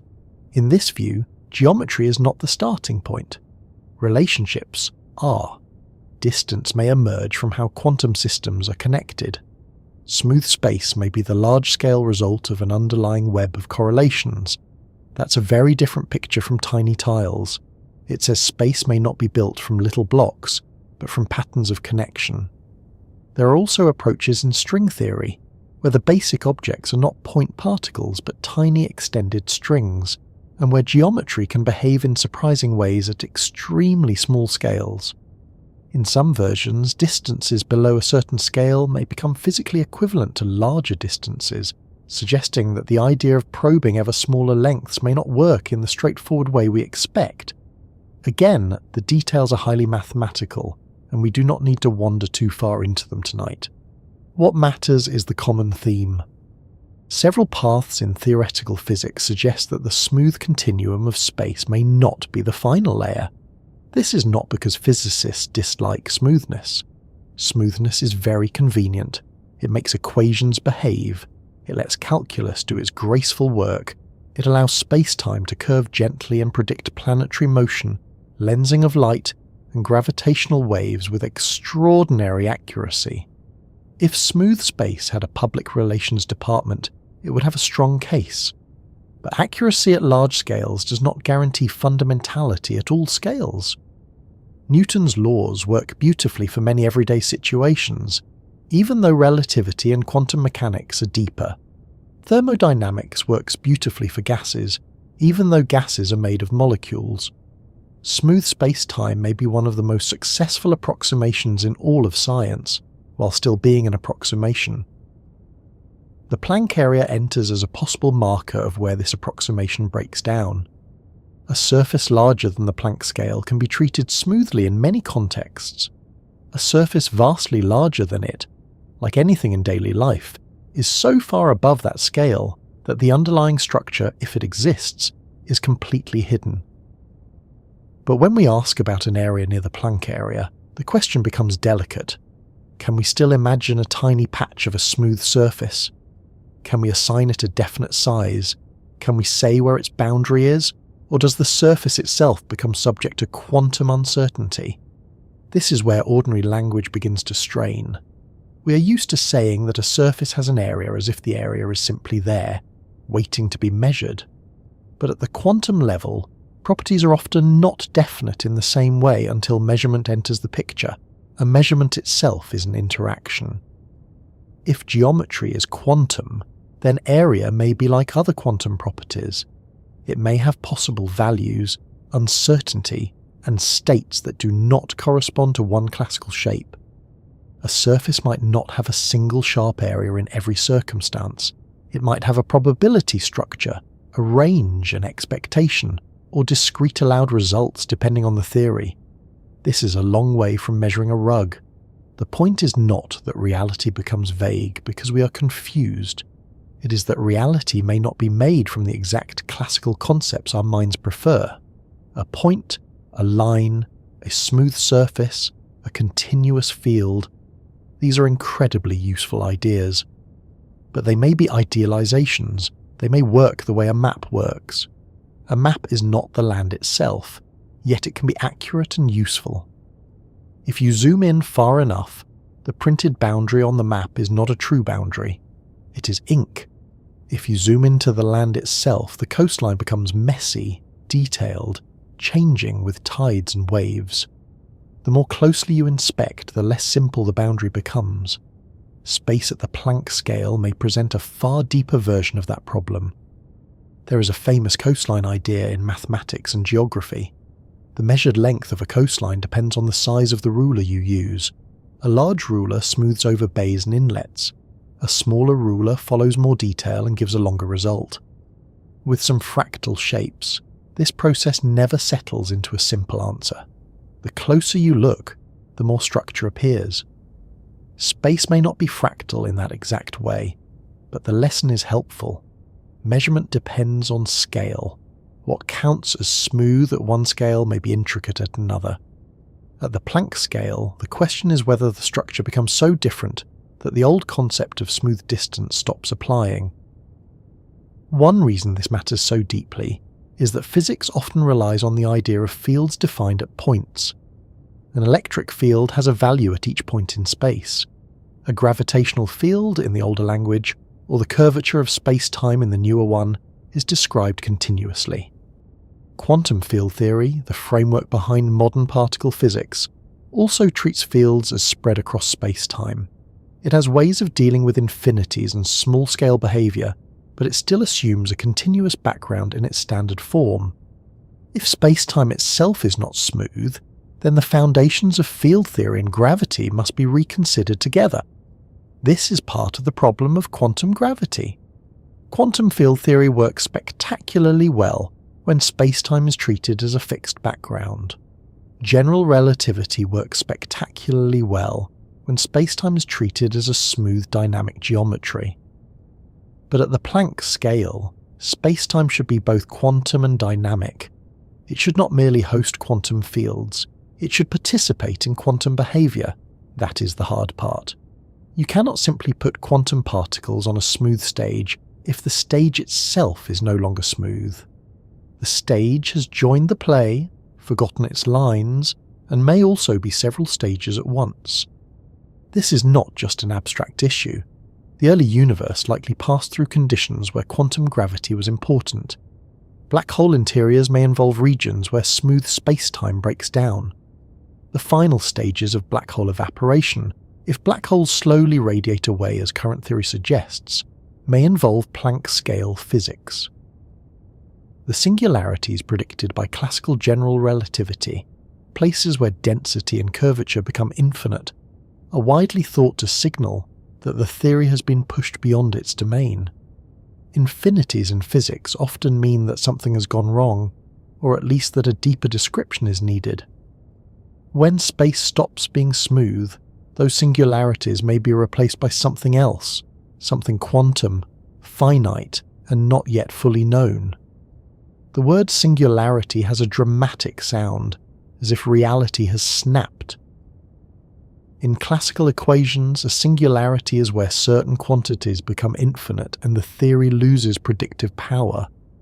At the centre of a black hole, according to the simplest classical picture, space-time curvature becomes infinite. At the beginning of the universe, classical models point back to a state of infinite density. Physicists generally do not take these infinities as final physical facts. They take them as signs. The equations are telling us they have reached their limit. It is like a map that says here be dragons, except the dragons are quantum gravitational and probably difficult to schedule for interviews. If space has a Planck scale structure, then the smooth picture may fail before true infinities appear. Instead of shrinking endlessly to a point, geometry may enter a new phase. Some theories of quantum cosmology suggest that the Big Bang might be replaced by a bounce, where a previous contracting universe reached an extreme density and then expanded again. Other approaches describe the earliest moments in terms that do not rely on classical space-time at all. None of these ideas is settled, but they show why the loss of smoothness matters. It is not just a tiny detail. It may change how we understand the birth of the universe and the fate of matter inside black holes. There is also a connection to information. Smooth space allows unlimited subdivision in principle. If every region can be divided into endlessly smaller parts, it seems as though information could be packed without limit, at least mathematically. But gravity appears to resist that idea. Black holes suggest that there is a maximum amount of information that can fit within a region, and that maximum is related to the area of its boundary measured in Planck scale terms. This hints that nature may not allow unlimited detail inside a finite region. The smooth continuum may contain more mathematical information than the physical universe can actually use. That is a strange thought, but not an unreasonable one. Mathematics often gives us ideal objects that reality only approximates. A perfectly straight line, a perfectly smooth sphere, a perfect point, an exact continuum. These are beautiful and useful, but physical objects are always shaped by limits. A polished mirror is smooth to light of certain wavelengths, but not perfectly smooth at atomic scales. A metal ball can be round, but not a perfect mathematical sphere. Perhaps spacetime is similar, smooth enough for galaxies, planets, and people, but not infinitely smooth. Good enough for nearly everything we experience, but not the final word. The difficulty is that we cannot yet test Planck's scale structure directly. The scale is too tiny, and the energy is too extreme, so physicists look for indirect signs. Could tiny violations of smooth spacetime affect the travel of light from distant cosmic explosions? Could gravitational waves carry hints of quantum geometry? Could black hole thermodynamics reveal the correct microscopic theory? Could the cosmic microwave background, the leftover glow from the early universe, contain traces of Planck-era physics? These are difficult questions, and so far nature has been subtle. The universe is not refusing to answer exactly. It is just speaking very softly from very far away. Still, even without direct access, the idea that space may stop being smooth helps organize the search. It tells us what kind of revolution may be needed. Not just a new particle, not just a new force, a new understanding of the background itself. If space is emergent, then asking what space is made of may be like asking what wetness is made of. The answer is not little pieces of wetness. It is molecules behaving together. If area is emergent, then the Planck area may not be a tile, but a scale where the collective description begins. Below it, the ingredients may not resemble area at all. This is why the subject can feel both technical and oddly calming. The familiar world remains intact. Nothing about Planck scale uncertainty makes your bedroom less real or your blanket less warm. Smooth space works perfectly well here. The floor is not about to reveal quantum foam beneath your slippers. The stars will continue moving according to smooth space-time with extraordinary precision. But beneath that reliability is a deeper humility. The universe is not required to match our simplest mental picture all the way down. It may be smooth only because we are looking from the middle distance. And perhaps that is enough for a gentle evening thought. Smoothness is not always a fundamental fact. Sometimes it is what complexity looks like when seen from afar. A calm sea hides molecules. A solid table hides atoms. A beam of light hides photons. A quiet room hides fields, vibrations, and the soft thermal motion of everything within it. Space itself may hide a deeper structure so subtle that even calling it structure may be premature. At the Planck scale, the lines of geometry may blur, the surfaces may lose their perfect certainty, and area may stop being a continuous quantity that can be divided without end. From here, the Planck area becomes more than a tiny number.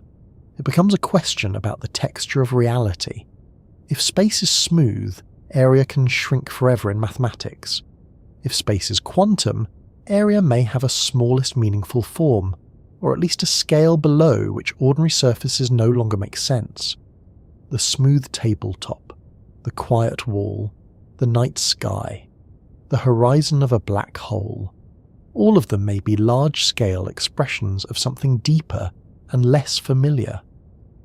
And to see why the horizon of a black hole becomes one of the most important surfaces in this story, we have to move from the smallest patches of space to the strangest boundaries in the cosmos, where gravity draws a line that even light cannot cross. Black holes have a way of making even ordinary words feel slightly underprepared.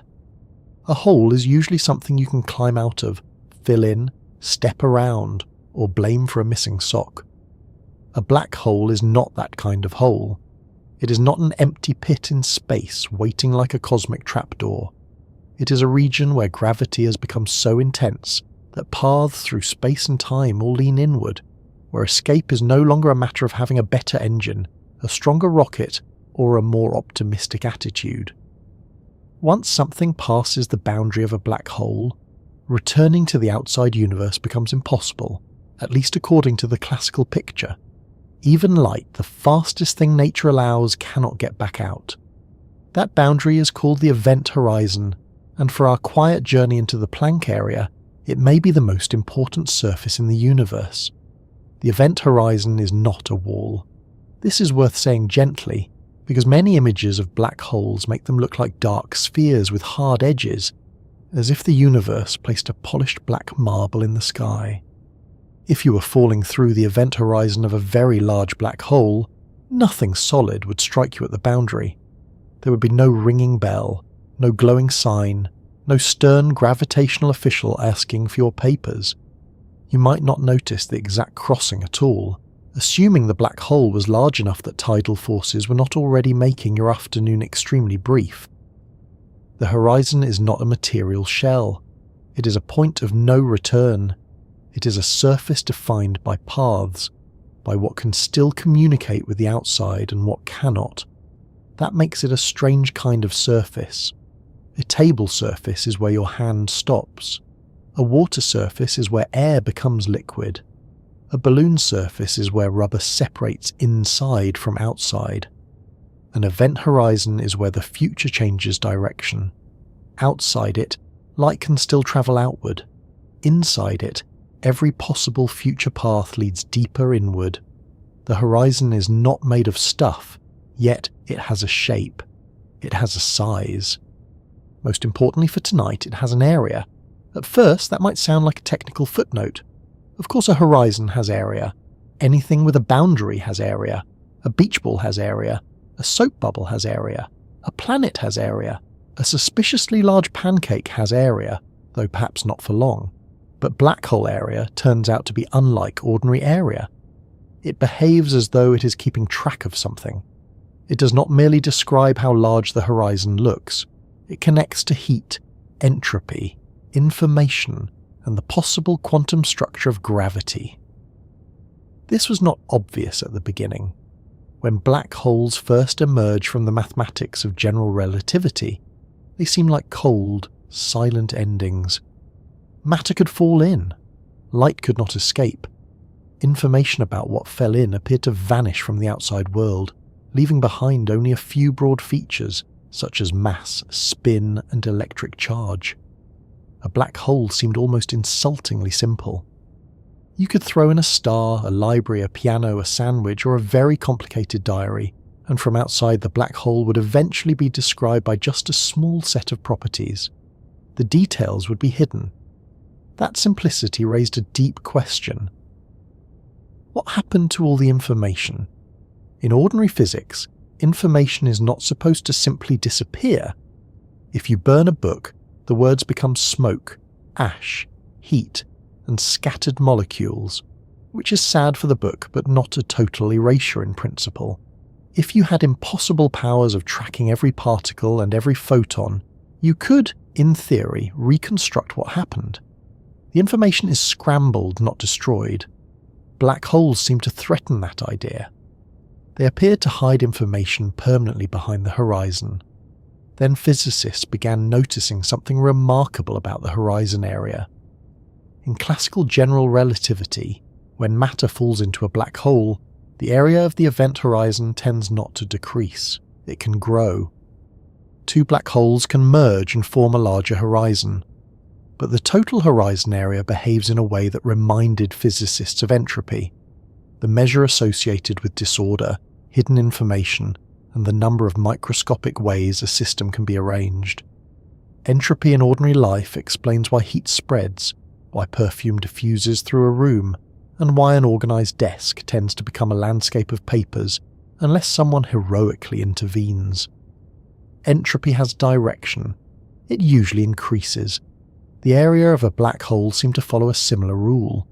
That resemblance could have been coincidence, but nature was not finished with the joke. Jacob Bekenstein proposed that black holes really do have entropy, and that this entropy is connected to the area of the event horizon. This was a bold idea. At the time, many physicists were not ready to think of black holes as thermodynamic objects. A black hole, after all, was supposed to let nothing escape. How could it have a temperature? How could it behave like something warm? How could a boundary that is not even a material surface have microscopic states? Then Stephen Hawking showed that when quantum field theory is considered near a black hole horizon, black holes are not completely black. They can emit radiation, very slowly, very faintly for large black holes, but in principle they glow. This changed everything. If a black hole radiates, it has a temperature. If it has a temperature and an entropy, then it is not just a gravitational object. It is a thermodynamic object. It belongs to the same grand family of ideas as heat, disorder, and information. The event horizon was no longer merely a point of no return. It became a clue to the microscopic nature of gravity. And here is where the Planck area enters with quiet importance. The entropy of a black hole is tied to the area of its horizon, and the natural scale for this connection is the Planck area. Not the volume inside the black hole, not the amount of matter that originally formed it, the area of the boundary. This is one of the strangest and most profound lessons black holes have given us. In ordinary thinking, if you want to know how much information can fit inside something, you look at its volume. A larger box can contain more things than a smaller box. A larger hard drive can store more information because it has more physical capacity inside. A larger cupboard can hide more forgotten cables, though never the specific one you need. Black holes suggest something different. The maximum information connected with a region of space may scale with the area of its boundary. The surface becomes the ledger. The edge becomes the place where the count is written, and the Planck area acts like the smallest natural unit in that counting. It is tempting here to picture the event horizon as made of little Planck-sized pixels, a huge dark sphere covered in tiny squares, each square holding a microscopic bit of information. The image is useful, up to a point. It helps us feel why area matters. Just as a screen image is made of pixels, perhaps a black hole horizon has a deepest informational grain. But we must not take the picture too literally. A black hole horizon is not known to be tiled like a bathroom floor. The Planck areas are not little ceramic pieces stuck onto gravity with cosmic grout. The deeper idea is subtler. When the mathematics of black hole entropy is expressed in natural units, the Planck area sets the scale. It is as though the horizon can be counted in terms of Planck-sized units of area, but what is being counted is not ordinary squares. It is microscopic gravitational information, whatever the final theory says that truly means. This is why the phrase pixelated edge of gravity is both helpful and slightly dangerous. Helpful because it suggests that a smooth horizon may hide a deeper, finite structure, like a digital image that looks continuous from far away. Dangerous because it may make us imagine literal pixels floating on a surface. In a real screen, pixels exist inside space. They are tiny physical components arranged on a display. If spacetime itself is what we're trying to understand, then it's possible pixels cannot be little objects placed in space in the usual way. They would be part of the definition of space. That is much harder to picture, because the mind keeps asking where the little pieces are located, while the theory may be trying to explain location itself. Still, the screen analogy captures something important. A high-resolution image looks smooth until you inspect it closely. A curve on a digital display is not truly smooth at the pixel level, but from a normal distance it appears continuous. Perhaps the event horizon of a black hole is similar in spirit. From far away, general relativity describes it as a smooth surface. At the quantum gravitational level, the horizon may have a finite number of microscopic degrees of freedom, with the Planck area setting the scale of how many can fit. The smooth horizon would then be a large-scale description, not the final layer. What makes black holes especially powerful for this question is that they are extreme. Gravity at the horizon is strong enough to create a causal boundary, but the horizon area can be enormous compared with the Planck area. That means black holes allow physicists to connect the very large and the very small. A stellar black hole may have a horizon many kilometers across, yet its entropy points toward Planck scale counting. The same object belongs to astronomy and quantum gravity at once. It is large enough to be part of the cosmos, yet deep enough to whisper about the smallest possible surface. Black holes are like cosmic translators, though admittedly translators with rather severe exit policies. This relationship between horizon area and entropy led to a broader idea called the holographic principle. The name comes from holograms, where a two-dimensional surface can contain information about a three-dimensional image. The physical principle is not simply about making pretty floating pictures. It suggests that the information inside a region of space may be describable by degrees of freedom on its boundary. In some theories, the physics of a volume can be fully represented by a theory living on a lower dimensional surface. That is a deeply unsettling idea if you are fond of volume being in charge. It means the boundary may not be just the edge of the story, it may be where the story is encoded. Black holes motivated this idea because they showed that nature limits information in a region according to area, not volume. If you try to pack more and more information into a region, adding energy and matter, eventually you make a black hole. Once that happens, the largest entropy the region can have is tied to the horizon area. It is as if gravity enforces a maximum information density, and the Planck area provides the basic measuring scale for that limit. Too much information in too small a region, and the region does not simply become a very crowded library. It becomes a black hole. Which is one way for the universe to enforce fire safety, though perhaps a little stern. This also changes how we think about emptiness. A black hole horizon appears empty if you cross it locally, at least in the classical view for a large black hole. Yet to an outside observer, the horizon has thermodynamic properties. It has entropy, it can radiate, it can grow, it can shrink over enormous times as it emits Hawking radiation. The horizon is both not a material surface and not nothing. It is a boundary with physical meaning. This is one of the reasons black holes are so strange. They force physics to take boundaries seriously. The event horizon also shows how observer-dependent reality can become near extreme gravity. From the point of view of someone far away, an object falling toward a black hole appears to slow and fade near the horizon, its light stretched and dimmed. From the point of view of the falling object, crossing the horizon of a large black hole may happen without local drama. These descriptions are not simply one true and one false. They are different ways of slicing space-time into observations. The horizon is globally important but locally subtle. That makes it a very unusual place to ask where information resides. Some puzzles sharpen this issue further. If black holes radiate and eventually evaporate, what happens to the information about what fell in? Hawking's original calculation suggested the radiation was thermal, carrying no detailed memory of the black hole's contents. If the black hole disappeared completely, information would be lost. This became the black hole information paradox, one of the most famous problems in theoretical physics. It asks whether quantum mechanics, with its usual preservation of information, can be reconciled with black hole evaporation. Many physicists now suspect that information is not truly lost. The details may somehow be encoded in subtle correlations in the Hawking radiation, or stored in the quantum structure of the horizon, or described by holographic principles. There has been great progress in certain mathematical models, and many researchers believe the paradox points toward a deep unity between gravity, quantum mechanics, and information. But the complete physical story, especially for black holes in our universe, remains difficult.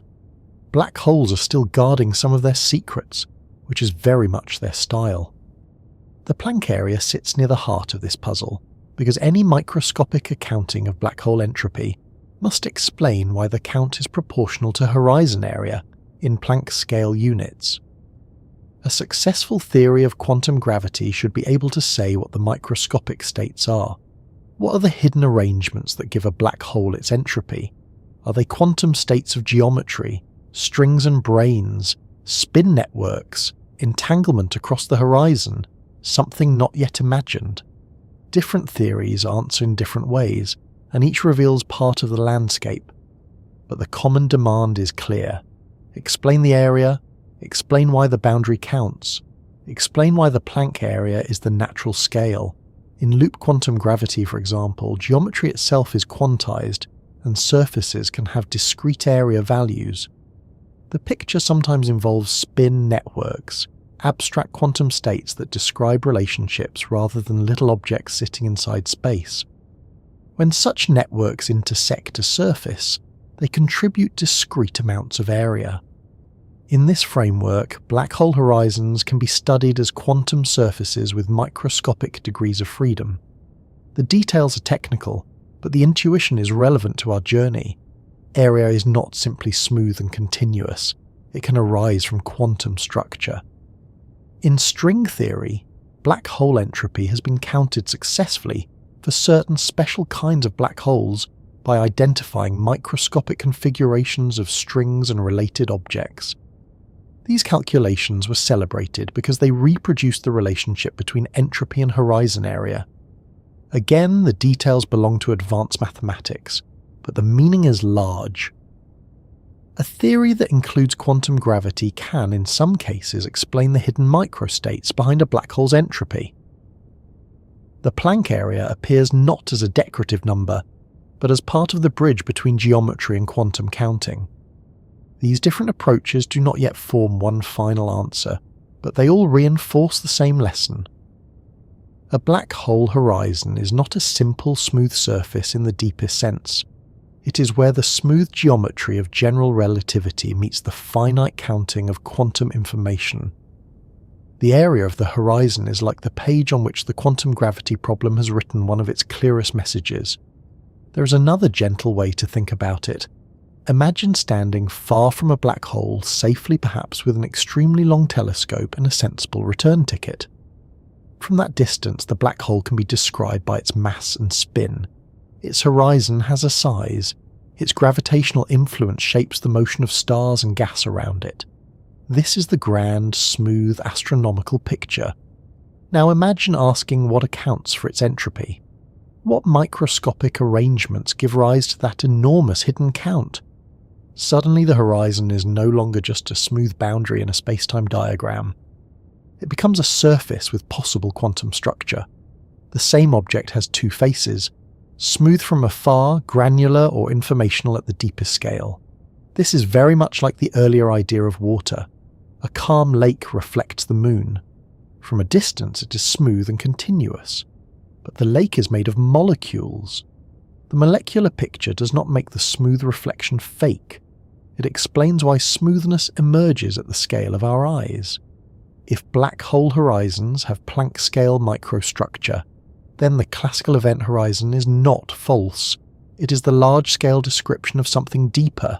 The smooth, black boundary in general relativity may be like the calm lake surface, beautiful, accurate, and not the final layer. But there is a difference. Water molecules are in space. If a horizon has quantum gravitational microstructure, those degrees of freedom are not simply little grains sitting on a pre-existing surface. They are part of the structure that gives the surface its meaning. That is why black holes are so valuable. They force us beyond the easy analogies. They ask us to imagine information without ordinary storage, surface without material skin, temperature without a glowing stove, and microscopic states of geometry itself. Even the word horizon is fitting. In everyday life, a horizon is the far line where earth and sky appear to meet. You can walk toward it, but it recedes. It is not a wall, but it shapes what you can see. A black hole horizon is more absolute. It is a boundary in causal structure, separating events that can still influence the outside from those that cannot. Yet it too has a kind of visual humility. It is not an object you can hold. It is a limit defined by what light can do. And at that limit, physics finds area, entropy, radiation, and the Planck scale all waiting together. The pixelated edge of gravity, then, is not a cartoon of little squares, but a way of naming the suspicion that black hole horizons have a finite quantum structure. Their area may not be infinitely divisible in physical terms. Their entropy suggests a count. Their information content suggests a limit. Their radiation suggests that quantum effects cannot be ignored. The Planck area supplies the natural unit for these ideas, as though every horizon is quietly measured against the smallest meaningful surface scale that gravity and quantum theory know how to form. This has consequences far beyond black holes. If the maximum information in any region is controlled by boundary area, then perhaps the universe is less volumetric than it appears. Perhaps space is not a container filled with information, but an emergent structure whose information is more deeply tied to boundaries and relationships. Perhaps the Planck area is not merely a tiny patch, but a hint that geometry itself is built from information in finite amounts. These are not settled conclusions, they are guiding possibilities, and physics is careful when moving from possibility to fact. But they are powerful enough to reshape entire fields of research, and they make black holes feel less like cosmic monsters and more like cosmic teachers. Severe teachers, certainly. Teachers who assign homework involving entropy, quantum fields, curved space-time, and the fate of information. But teachers nonetheless. They take the familiar idea of area and reveal that it is not merely a measurement of surface. It may be a measure of hidden possibilities. They take the smooth edge of gravity and suggest it may have a quantum count beneath it. They take the darkest objects in the universe and make them glow faintly with clues. So when we speak of the Planck area as the smallest area that can exist, black holes remind us to speak carefully and with wonder. The Planck area may be the smallest meaningful unit in the accounting of horizon information. It may indicate the scale at which surfaces become quantum. It may appear wherever gravity insists that information cannot be packed without limit. But it is not something we have directly seen, and it is not yet the final word. It is a signpost, and black holes are the landscape in which the signpost becomes impossible to ignore. A table surface matters because it holds your cup. A window surface matters because it lets in the morning. A black hole horizon matters because it may reveal how the universe stores information at the deepest level. The same word, area, travels from ordinary life into one of the most profound questions in physics. It begins with rugs and walls and ends at a boundary from which light cannot return. Along the way, it gathers entropy, quantum theory, gravity, and the strange suspicion that the smoothness of space is only how reality appears when we're not looking too closely. The horizon is a surface that is not a surface, an edge that is not a wall, a darkness that can radiate, a boundary that may count the hidden states of gravity. It is exactly the kind of place where the Planck area belongs. And once black holes have taught us that area can behave like information, it becomes much harder to return to the old picture of space as an endlessly smooth emptiness. We begin to wonder whether every surface, not just the horizon of a black hole, has a deeper structure. We begin to ask whether the universe itself might be built from tiny units of geometry, or from something even stranger that only looks like geometry when seen from far away. That question leads naturally toward the tempting image of space as a mosaic, a screen, a woven fabric, or a set of tiny tiles, though as always the universe may be subtler than any picture we can draw. The image of a tiled universe is wonderfully tempting. It gives the mind something to hold, instead of an endless smoothness with no smallest piece. We imagine space laid out like a bathroom floor, a mosaic, or perhaps the screen of a very advanced cosmic device. Each tiny tile is a Planck-sized patch, and everything that happens in the universe happens by moving across or through this hidden grid. Stars, planets, photons, atoms, cats, kettles, and people, looking for their glasses, would all be part of an immense pattern arranged on tiny units of space. It is a clear picture, it is neat, it is satisfying. It is also almost certainly too simple. That does not mean the idea is useless. It is a very good starting picture, as long as we remember to treat it gently. Physics often begins with pictures that are not literally true, but help us walk towards something more accurate. We picture electrons orbiting nuclei like little planets, even though real electrons behave nothing like tiny moons. We picture gravity as a rubber sheet bent by heavy balls, even though real space-time is not a sheet sitting inside a larger room. We picture expanding space like dots on an inflating balloon, even though the universe is not the surface of a party decoration, as far as anyone can tell. These images help, then they must be set down before they start causing trouble. The tiled universe is like that. Useful for a while. Dangerous if taken too literally.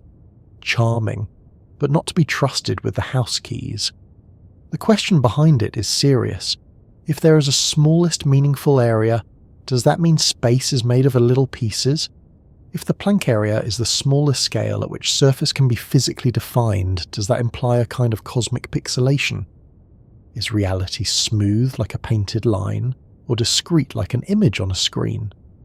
When we move our hand through the air, are we crossing an unbroken continuum, or are we passing through something built from countless tiny units too small to notice? These questions sound simple, but they sit right at the edge of modern theoretical physics. In daily life, a tile is an object. It has edges. It is next to other tiles. It can crack, lift, or make a faintly disappointing sound when installed badly. A tiled floor exists inside space. The tiles occupy positions. There are gaps, seams, surfaces, and corners. If space itself were made of tiles in that same ordinary way, we would immediately have a problem. Where are the tiles located? What separates them? What is the space between the tiles made of? If there is a gap, then the gap is also space. If there is no gap, then what does it mean for one tile to be beside another? The ordinary tile picture quietly assumes the very thing it is trying to explain. That is why physicists usually do not mean literal tiles when they talk about discrete space. They mean that certain properties of geometry may not vary smoothly without limit. Area, distance, volume, or causal relationships might come in definite units, or might emerge from deeper structures that are not spatial in the familiar sense.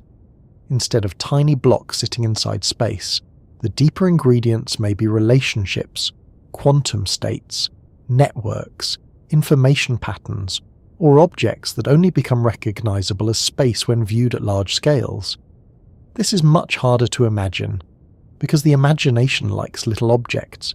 It wants beads, bricks, grains, dots, pixels, or tiles. But the universe may be built from something that does not look like a thing at all, until many pieces of it act together. A useful comparison is temperature. Temperature feels like a basic property. A room is warm or cold. Tea is hot. Ice cream is cold, unless it has been abandoned too long on a summer afternoon and is now making a quiet escape. But temperature is not a property of a single molecule in the same way. It emerges from the motion of many particles. When enough microscopic pieces are moving together, temperature becomes a meaningful large-scale description. One molecule does not have a room temperature. A room full of molecules does. In the same way, it is possible that space is not fundamental.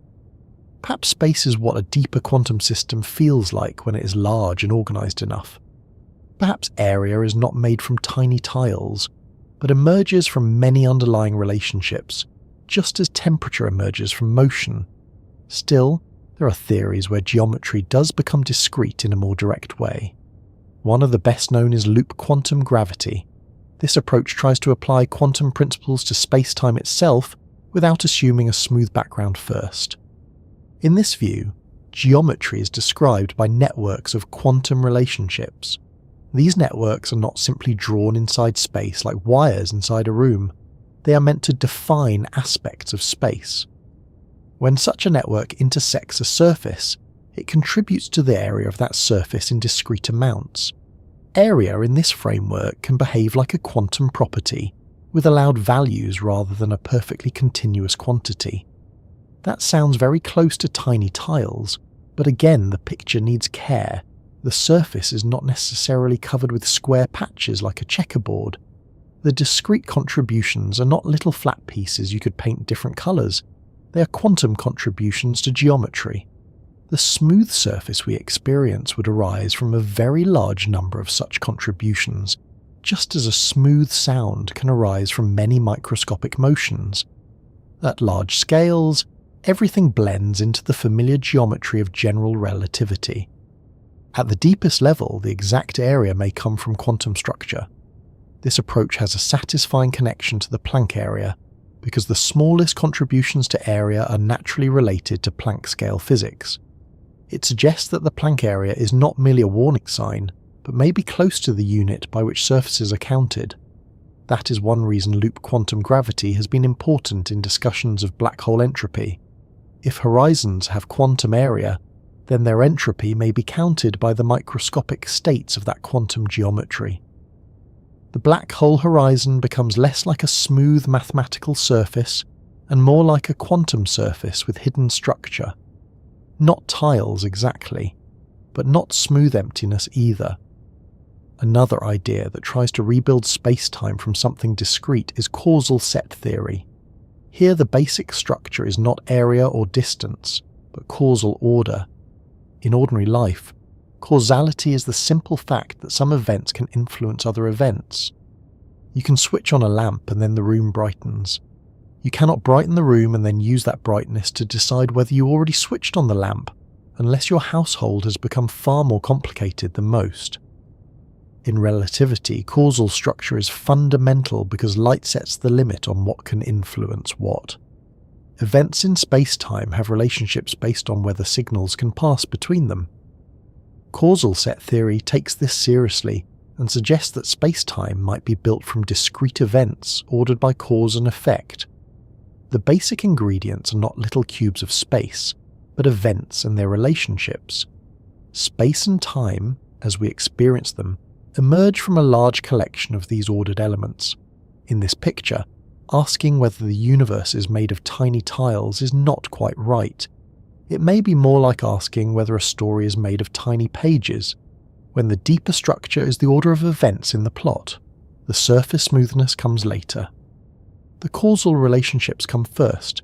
There is something appealing about that because it avoids imagining pieces of space floating inside space. Instead, it begins with order. What can affect what? What comes before what? How events are linked. From enough of these relationships, a smooth space-time might appear, much as a continuous image appears from enough tiny points, or a fluid appears from enough molecules. If this is correct, then the Planck scale may represent the density of these fundamental events, the level at which the smooth space-time approximation gives way to a discrete causal structure. String theory offers another route. It does not usually describe space as a simple grid of Planck-sized tiles. Instead, it replaces point particles with tiny extended objects, strings, whose vibrations correspond to different particles. It also suggests that geometry can be flexible in strange ways, and that the distinction between very small and very large distances can sometimes become less straightforward than expected. In some situations, two different geometries can describe the same physics. This hints that space-time geometry may not be the most basic layer. It may be one description among others, useful in some settings, replaceable in deeper ones. String theory also contributed strongly to holographic ideas. These ideas became especially important when physicists found examples where a gravitational theory in one kind of space can be equivalent to a quantum theory living on a lower dimensional boundary. In such cases, the interior geometry is related to information on the boundary. This is not a tiled universe in the ordinary sense, but it makes area central. It suggests that space inside a region may be encoded in a way that depends on surfaces and information. The world may not be made of tiles. It may be more like space is reconstructed from patterns of quantum information, with area acting as a measure of how much information is shared across boundaries. This brings us to another modern idea, that space-time may arise from entanglement. Entanglement is one of the most unusual features of quantum mechanics. When systems are entangled, their properties are linked in ways that cannot be explained by each having a separate hidden instruction card. Some researchers suspect that the connectedness of space itself may be related to patterns of entanglement. Areas of surfaces may be connected to the amount of entanglement between regions. In this view, geometry is not a container for quantum information. Geometry grows out of quantum information. If that is right, then asking whether the universe is made of tiny tiles may be like asking whether a friendship is made of tiny bricks. The question points towards something real, because relationships matter, but the brick picture may not fit. Space may be less like a floor and more like a network of connections. Nearby things are nearby because the underlying quantum relationships make them so. Distant things are distant because the relationships are different. Area might measure in some deep way the amount of connection across a boundary. That is a very different image from little squares, but it may be closer to where modern theory is heading. There is another reason to be cautious about a simple grid. A fixed grid of space would seem to pick out preferred directions. Imagine a universe made of tiny square cells arranged like graph paper. Moving along the grid would not be exactly the same as moving diagonally. At large scales, this difference might be hidden, but at high enough energies it could show up as a violation of the symmetry of spacetime. Relativity tells us that the laws of physics look the same for observers moving at constant speeds relative to one another, and experiments have confirmed this with remarkable precision. A naive grid can conflict with that symmetry. The universe does not appear to have a fixed lattice that particles notice as they travel, at least not in any simple way. That does not rule out discreteness. It rules out simple discreteness. Nature may have a way to be discrete without choosing a visible grid, just as quantum states can be discrete without looking like little boxes in space.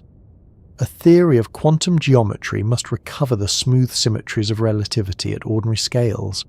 It must explain why space looks continuous and directionally fair even if the deepest structure is not a continuum.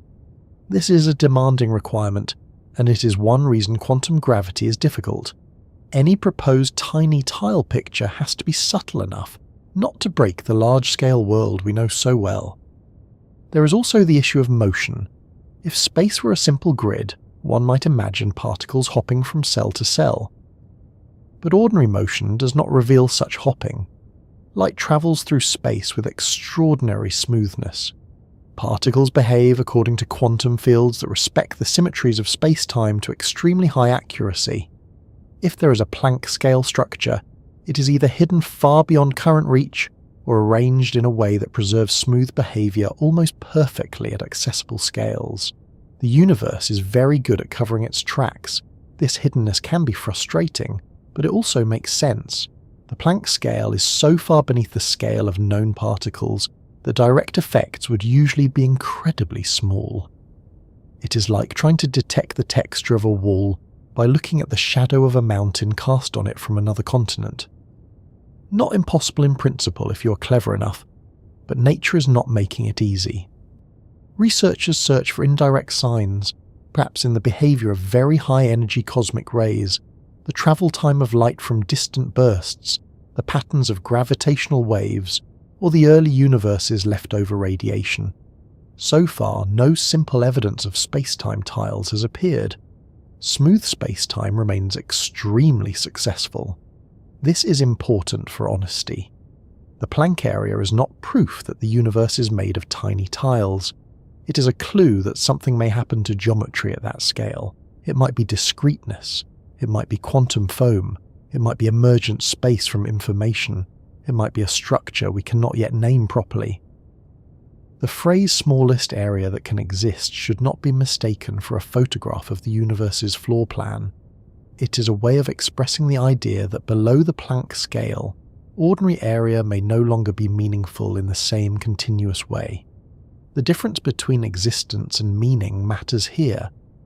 In everyday speech, if we ask whether a tiny area exists, we imagine a small patch sitting somewhere. But physics often asks whether a concept can be operationally defined. Can it be measured? Can it affect observations? Does the theory assign it a clear value? At scales smaller than the Planck area, it may not be meaningful to say that a surface has a definite area, not because the surface is too small for our current instruments only, but because the conditions needed to define it would require quantum gravity. The concept itself may need replacement. A useful analogy is the surface of a liquid. At human scales, the surface is clear. A glass of water has a top. You can see where air ends and water begins. But at the molecular scale, the boundary is not a perfect mathematical sheet. Molecules are moving in and out. There is a transition region.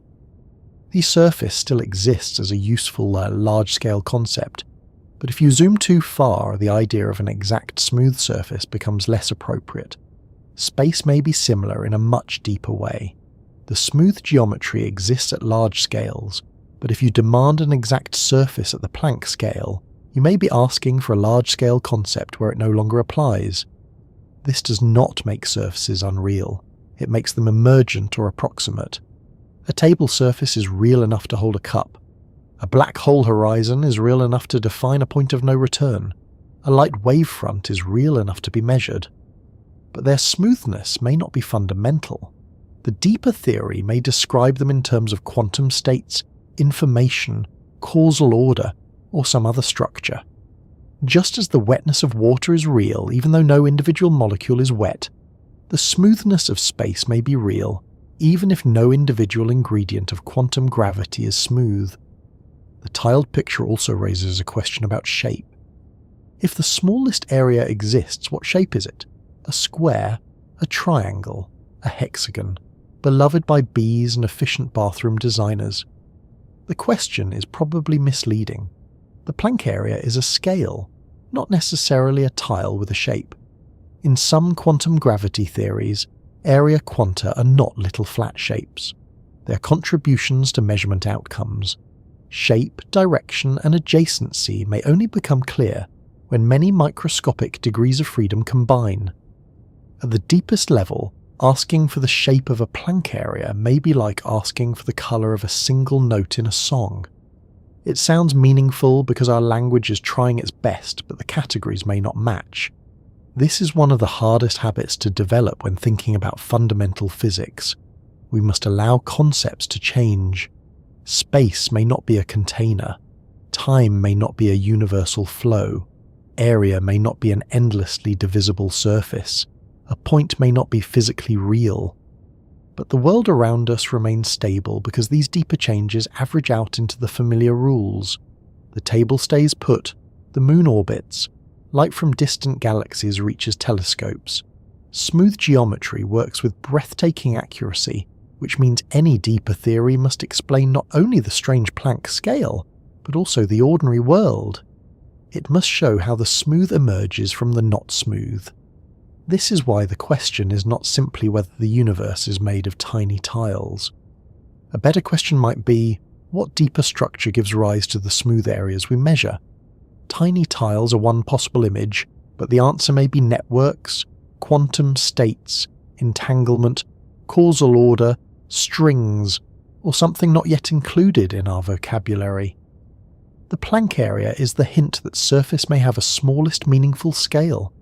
The task is to discover what that hint is trying to tell us. There is something very human about wanting the universe to be made of pieces. Pieces are understandable. We build with bricks, stitch with threads, count coins, arrange tiles, and store information in bits. We like wholes that can be broken down into parts. Reduction has worked beautifully in science. Matter is made of atoms. Atoms contain nuclei and electrons. Nuclei contain protons and neutrons. Protons and neutrons contain quarks and gluons. It is natural to keep asking what the next smallest piece is. But spacetime may not follow the same pattern.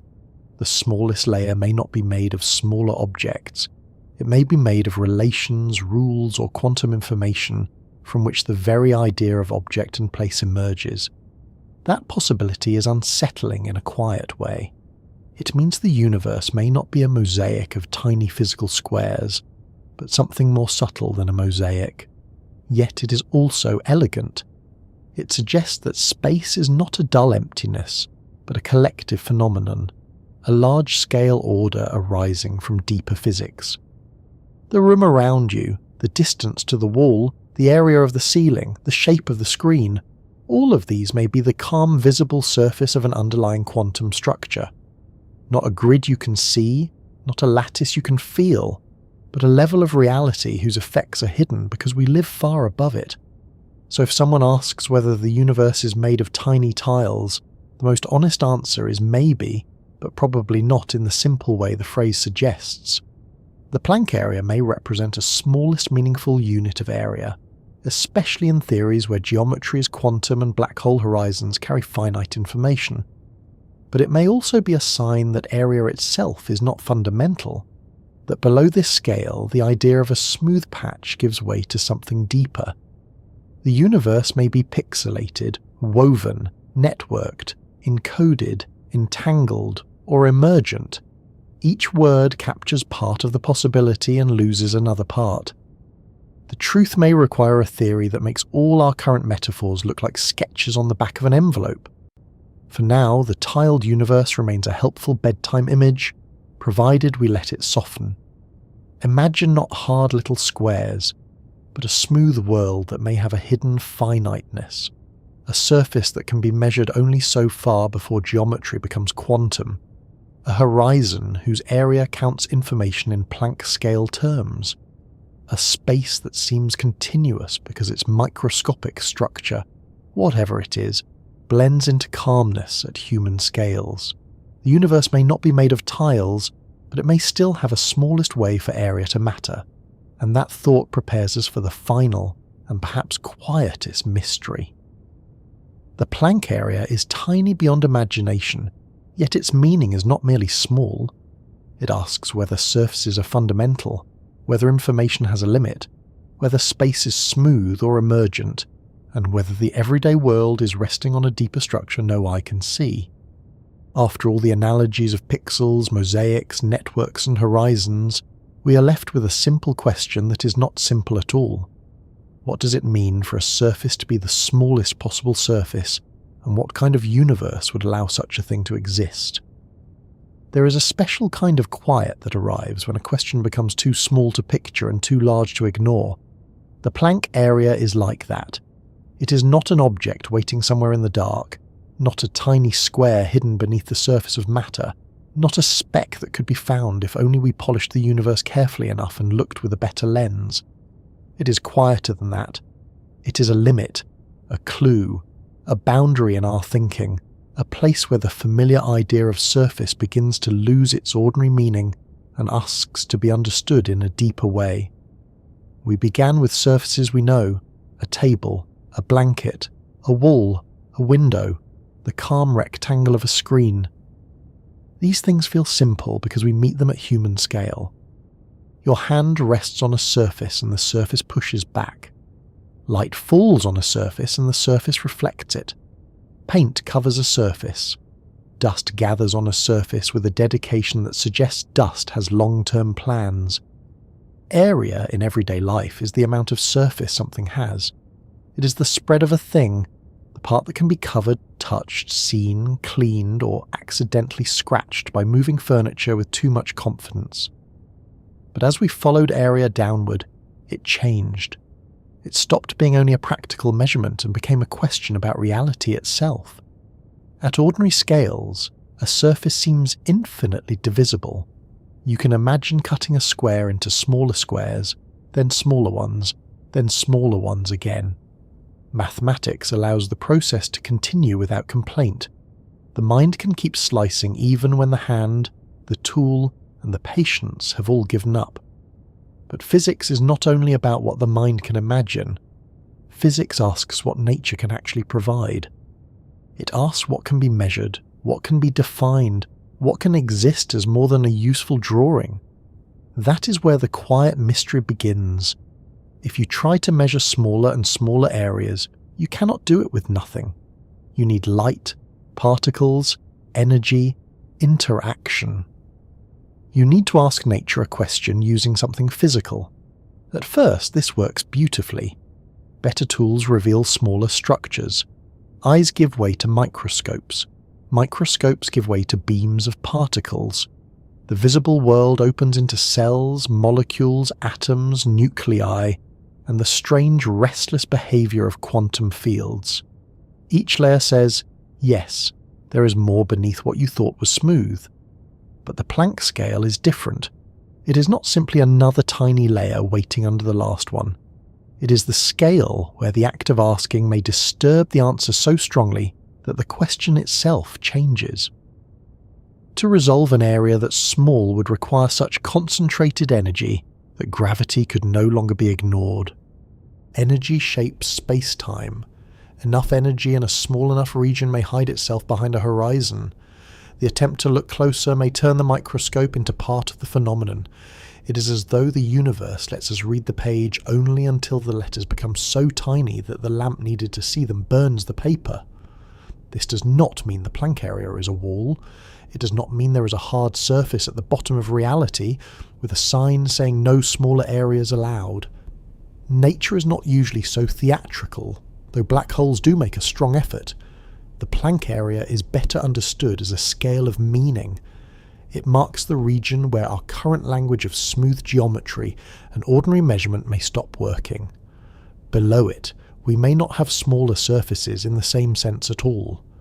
We may have quantum geometry, causal relationships, entanglement, information, or some deeper structure that has not yet been named with confidence. The smallest possible surface may not be a surface in the way a table is a surface.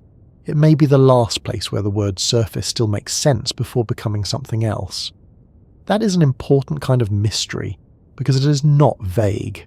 It is not mystery as fog for the sake of fog. It is mystery with a shape. The Planck area appears again and again where the deepest parts of physics meet. It rises from the constants of nature, from light, gravity, and quantum action. It appears in black hole entropy, where the area of a horizon seems to count hidden information. It appears in attempts to understand whether geometry is continuous or quantum. It appears whenever we ask how much information can fit into a region of space before gravity changes the rules. It is small beyond imagination, yet it keeps showing up in the most serious conversations physics has with itself. Black holes made this especially clear. Before black holes taught us otherwise, it would have been natural to assume that volume is what matters most. A larger region should hold more stuff because it has more inside. A larger box holds more books, more socks, more mysterious cables, and possibly one instruction manual for a device nobody owns anymore. That is the ordinary logic of storage. But black holes suggest a different rule at the edge of gravitational physics. Their entropy is tied not to the volume hidden behind the horizon, but to the area of the horizon itself. The boundary counts. The surface remembers, or at least the surface measures the number of hidden possibilities. This was one of the great surprises. A black hole horizon is not a material surface, yet it has physical meaning. It is not a wall, yet it separates what can return from what cannot. It is not a hot coal, yet it has temperature. It is not a storage drive, yet it is linked to information. And the Planck area provides the natural scale for that information. The horizon can be thought of as having a finite capacity, and that capacity is counted in relation to Planck scale area. Not tiny ceramic tiles, not little squares glued onto darkness. More like a deep accounting rule, one that says gravity and quantum theory do not allow infinite information to be hidden in a finite boundary. From there, the idea spreads outward. If the maximum information in a region is governed by boundary area, perhaps surfaces are more fundamental than we once thought. Perhaps the universe is not simply a volume filled with things, but a structure whose information is deeply connected to boundaries. The holographic principle grew from this suspicion, suggesting that what happens inside a region may in some sense be described by information on its surrounding surface. This is not a claim that life is a cheap projection, or that your teacup is pretending to be three-dimensional. It is more subtle and much more mathematical. It says that gravity may encode reality in ways that make area central. The Planck area sits at the center of that idea, like a tiny silent witness. It tells us that there may be a smallest unit in the counting of gravitational information. But even here, we must be careful. Saying smallest unit can mislead the imagination. It can make us picture space as a grid, a mosaic, a floor of tiny squares. That picture is helpful for a moment, then it becomes too crude. If space itself has a deeper structure, that structure cannot simply be little tiles sitting inside space, because then we would have to ask what space the tiles sit in. The deeper theory must explain space, not assume it in advance. So perhaps the universe is not made of tiny tiles. Perhaps it is made of relationships that look like space when many of them act together. Perhaps area is not built from little surfaces, but emerges from quantum information. Perhaps geometry is the large-scale behaviour of something that has no shape in the ordinary sense. This is difficult to picture because our minds are trained by objects. We like parts. We like pieces. We like being able to say this is made of that. A chair is made of wood. Wood is made of cells. Cells are made of molecules. Molecules are made of atoms. Atoms are made of particles and fields. It is natural to keep asking what the next smallest thing is. But space-time may not be a thing in the same way. It may be more like temperature, real and measurable, but emerging from deeper motion. Or like sound, real and powerful, but arising from vibrations rather than existing as a separate object you could place in a jar. If area is emergent, then the Planck area might mark the point where the emergence becomes visible as a limit. It would be like leaning closer to a photograph until the smooth image becomes dots, or leaning closer to a liquid surface until the clean boundary becomes molecules moving in and out of a transition region. The surface still exists at the scale where it is useful. The photograph still shows a face. The water still fills the glass. The table still holds the cup. But the deeper you look, the more the original smooth concept becomes an approximation. A good approximation.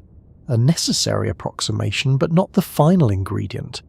This is one of the gentlest lessons the Planck area offers. It teaches that reality may be layered not only in size, but in meaning. The same word can be true at one scale and incomplete at another. Surface is true for a table. Area is true for a window. Smooth space is true for planets, light, and the movement of everyday objects. General relativity treats space-time as smooth and succeeds with extraordinary precision.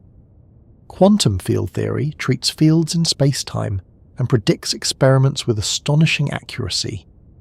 These theories are not wrong because they may not be final. They are deeply right within their domains. But at the Planck scale, their domains meet, and the language must change. That changing language is part of the quietness of the mystery. There is no dramatic crack in the floor, no visible seam in space, no flicker in the air when you move your hand. The Planck area does not announce itself in daily life. It is too small, too hidden, too far beneath the scale of atoms. The room around you remains stable, the blanket remains soft, the ceiling remains still. Smooth space is so reliable that you can sleep inside it without giving it a thought. And yet, beneath all of that calm, physics suspects there is a deeper story.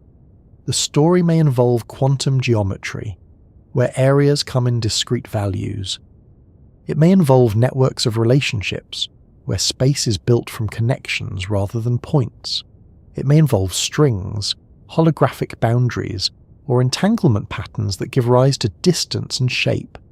It may involve something no current theory has fully captured. The important thing is not that one picture is already won. The important thing is that the Planck area tells us where the question lives. It gives the unknown an address.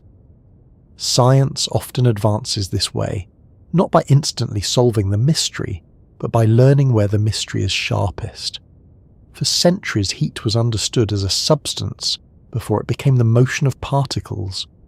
Light was debated as wave or particle before quantum theory showed it was stranger than either simple picture. Gravity was a force in Newton's hands, then the curvature of space-time in Einstein's. Each step did not simply add facts, it changed the meaning of familiar words: heat, light, gravity, space, time. Area may be another word waiting for its deeper version. What would it mean for the Planck area to be the smallest possible surface? One answer is that no physical surface can have a meaningful measurable area smaller than it. Another answer is that area itself comes in discrete quantum amounts, so surfaces cannot change by arbitrarily tiny increments. Another answer is that below this scale, surfaces are not fundamental at all, and the question dissolves into a different description. These are not identical answers, and physics has not yet decided among them. But they all point to the same humbling possibility. The smooth continuum may not be infinitely detailed. Nature may not permit endless subdivision as a physical reality, even if mathematics can imagine it.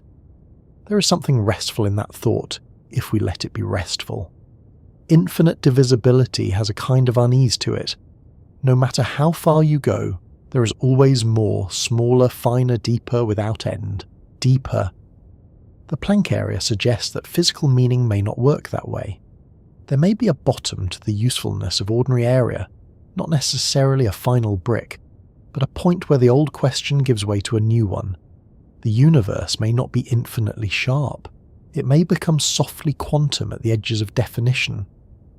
And perhaps that is why the smallest possible surface feels so different from the smallest possible object.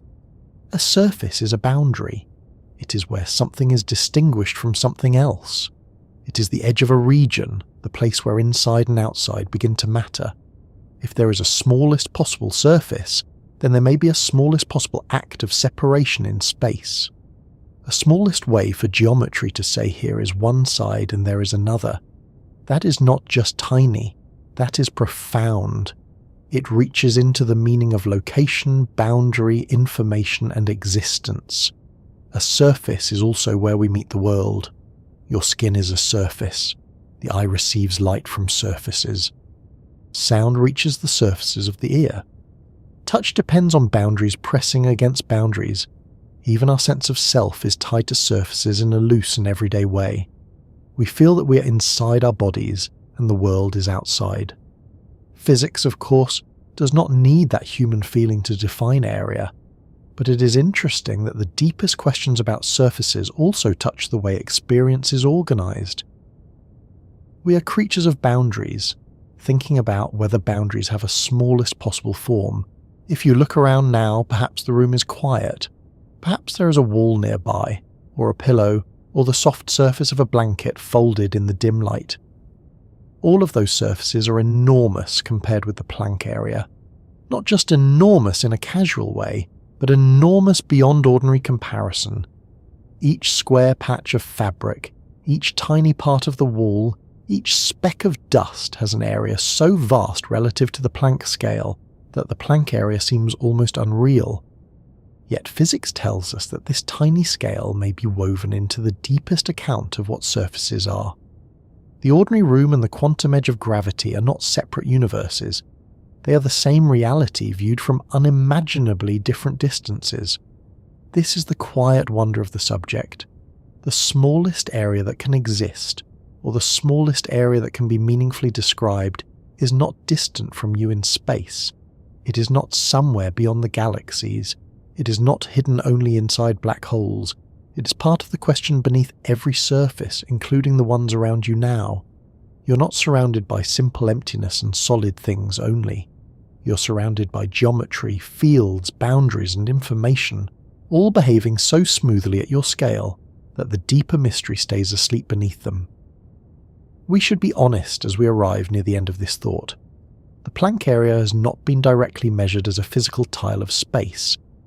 No experiment has shown us a little patch and said, there it is, the smallest surface.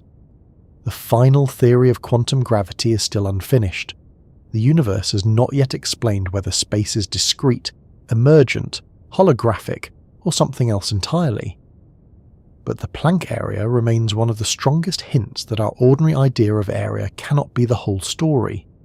It is a natural scale where the deepest constants meet. It appears in black hole thermodynamics. It guides theories of quantum geometry. It warns us that below a certain size, the smooth surface of space may be more like a large-scale habit than a fundamental fact. That is enough to make it worth contemplating, especially softly, especially at night. Not every mystery needs to be solved immediately to be meaningful. Some mysteries are useful because they teach us how far our current understanding goes and where the next understanding must begin. The Planck area is one of those. It does not shout. It does not sparkle. It does not give us a picture we can hang on the wall. It simply waits at the edge of measurement, asking what space is made of, what information means, and whether the universe has a smallest possible way to be spread out. So now, after wandering from rulers and surfaces down to quantum gravity, from black hole horizons to the possibility of hidden structure, we can return to the ordinary world with a slightly changed eye. The table is still a table. The wall is still a wall. The blanket is still a very good invention. But every surface now carries a faint echo of a deeper question. How far down does area go?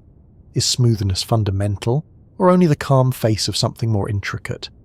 Is the universe continuous, or does it count itself in ways too subtle for us to see?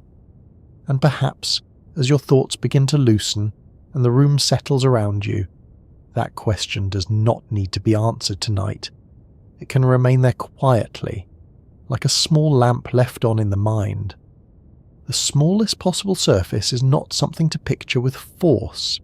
It is something to let the imagination approach slowly, then release.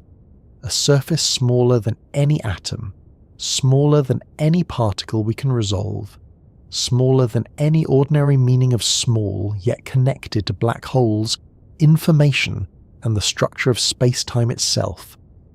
If this journey brought you a little calm, or gave your thoughts somewhere soft and strange to wander, I would be ever so grateful if you liked the video, subscribed, or shared this quiet corner of physics with someone who might enjoy falling asleep beside a mystery. And before you drift away, I will ask once more in the spirit of where we began. Where are you listening from tonight? And what is the nearest surface to you right now? A pillow, a window, a ceiling, a desk, a hand resting gently under your cheek. Whatever it is, it belongs to the familiar world of area and touch. And far beneath it, beyond all ordinary measuring, lies the tiny question we have followed this evening. The Planck area may be the smallest area that can exist, or it may be the place where existence asks for a deeper language. Either way, it reminds us that even the simplest things are not simple all the way down. A surface is not just a surface. Space is not just emptiness. And the universe, even in its smallest possible patch, still has room for wonder. Sleep well, fellow traveller, wherever you are, and rest gently on the wide and quiet surface of the night.